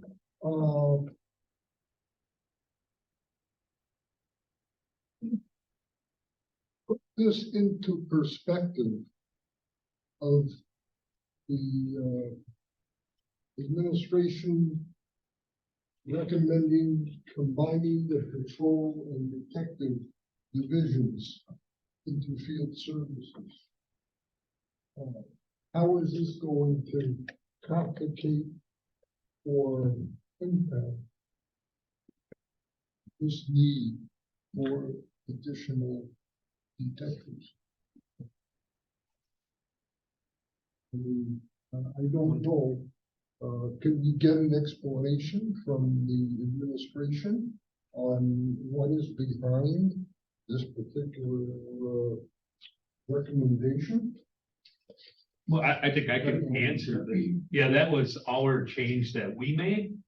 And one of the reasons there's better communication now between our patrol division and our detective division. It falls under one work group or one division. And we needed to really address the recruiting retention issues that exist in our agency. And we put somebody specifically in that position that there's other things that they do and that they supervise, but that was a position that was created out of a need to address our recruiting retention. And by combining the other two divisions into one, So that's not a county executive's recommendation. No, That's a department. Well, I'm a little disappointed that it hasn't been brought up to the committee. Until you learn it this time, budget. You know, how can we anticipate a structural change to our organization and not running through the committee? I'll leave it to the chairman to address that. It was a change to address more efficiency. It was a change to address recruiting and retention. I apologize for not letting you all know that, but it truly, from an operational standpoint, makes us more efficient. Makes us better at what we do. So I agree. So perhaps what we do at a future, maybe next month, if we could just have more of a discussion during your update on that, so we can have more of a discussion, so we can understand and appreciate that end. Sure. That would be a value. Absolutely. Okay. Supervisor Deputy. Yes, thank you, Mr. Chair. One other thing that just that I just thought of too. I mean, this ties into you know, with the medical examiner's office, and so the evidence garage is being connected to that, and so I was told, you know, I didn't even know about this, and you know, perhaps there was some communication that was missed on my part, and if so, then I apologize. But I was told that there's now some sort of you know, design issue in regards to semis being stored there. So do you know anything about that? Sure. The reason, so we needed outdoor storage for fatal car crashes that will involve charges stemming from commercial motor vehicles. And that happens, I won't say often, but it happens enough that we need to have a secure area for those types of vehicles. And that was the outside storage. So we knew that from the very beginning. That was part of the original plan. Facilities was aware of that.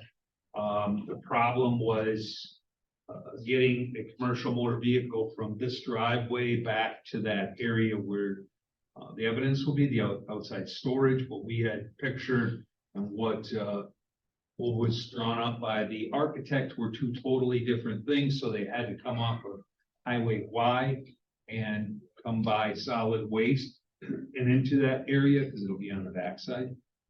So that was the issue, but yes, we needed the outdoor storage. We have had vehicles, commercial motor vehicles that will be semis and the trailer itself that are evidence that we need to maintain. Okay, so that semi part, you said that was part of the Original plan, yeah. original plan, okay. Okay, thank you. I mean, I don't want to divert too much from this. And obviously we'll talk more about this next. Sure, yeah. But The facilities director is gonna have more information as to where it's placed, why, and what he had to do to make that work. okay, I'm not privy, well, I get, once in a while, I get updates, email updates, that's it. yeah. Well, yeah, and that, hopefully, next month we'll I'd kind of like to have just a timeline of everything of, just, what's been going on from beginning to end so that that'll help us unpack this issue and try to figure out what we can do going forward. Sure. Great, thank you, Supervisor Isaac. Thank you, Mr. Chairman.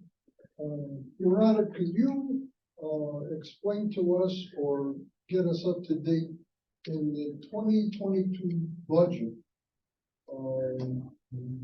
The 2023 budget, we were anticipating using ARPA funds for paying for radio replacements.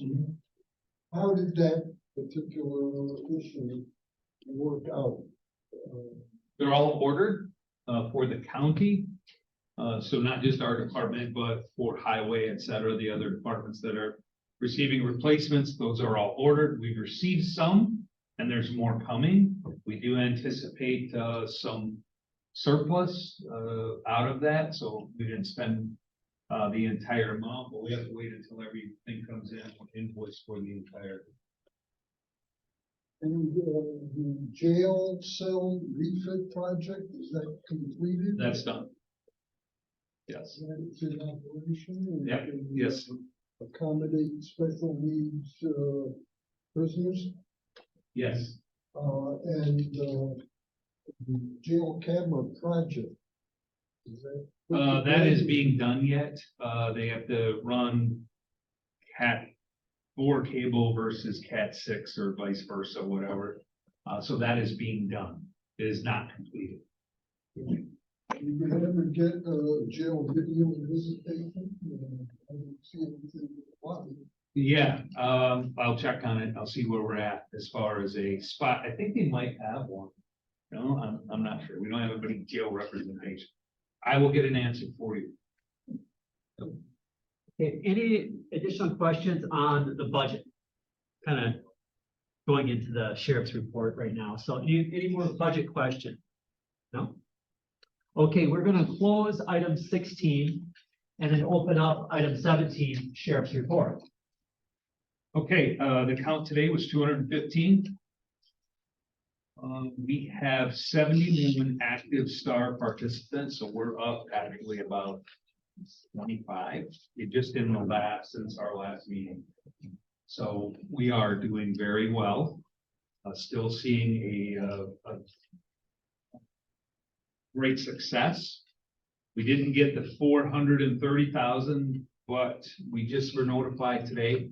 And I want to give kudos to public health and to social services because they've been working hard to help us find money. And there's a $600,000 2-year grant that looks very good. So I can't, we haven't even begun, but we meet the criteria. And I think with the success we're seeing, I can imagine that we get it.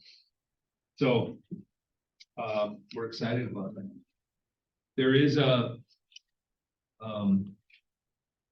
we're working very closely with the sobriety coaches, working very closely with, again, public health. Food services, social services.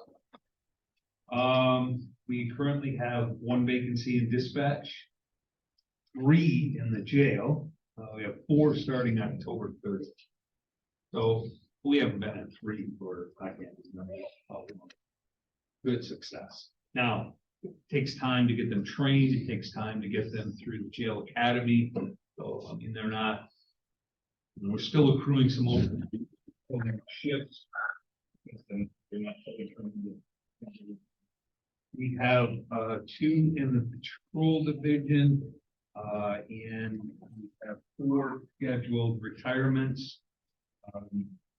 We had 1 jail deputy that was on patrol, opted to come back to the jail, wasn't as he was looking for. That's okay.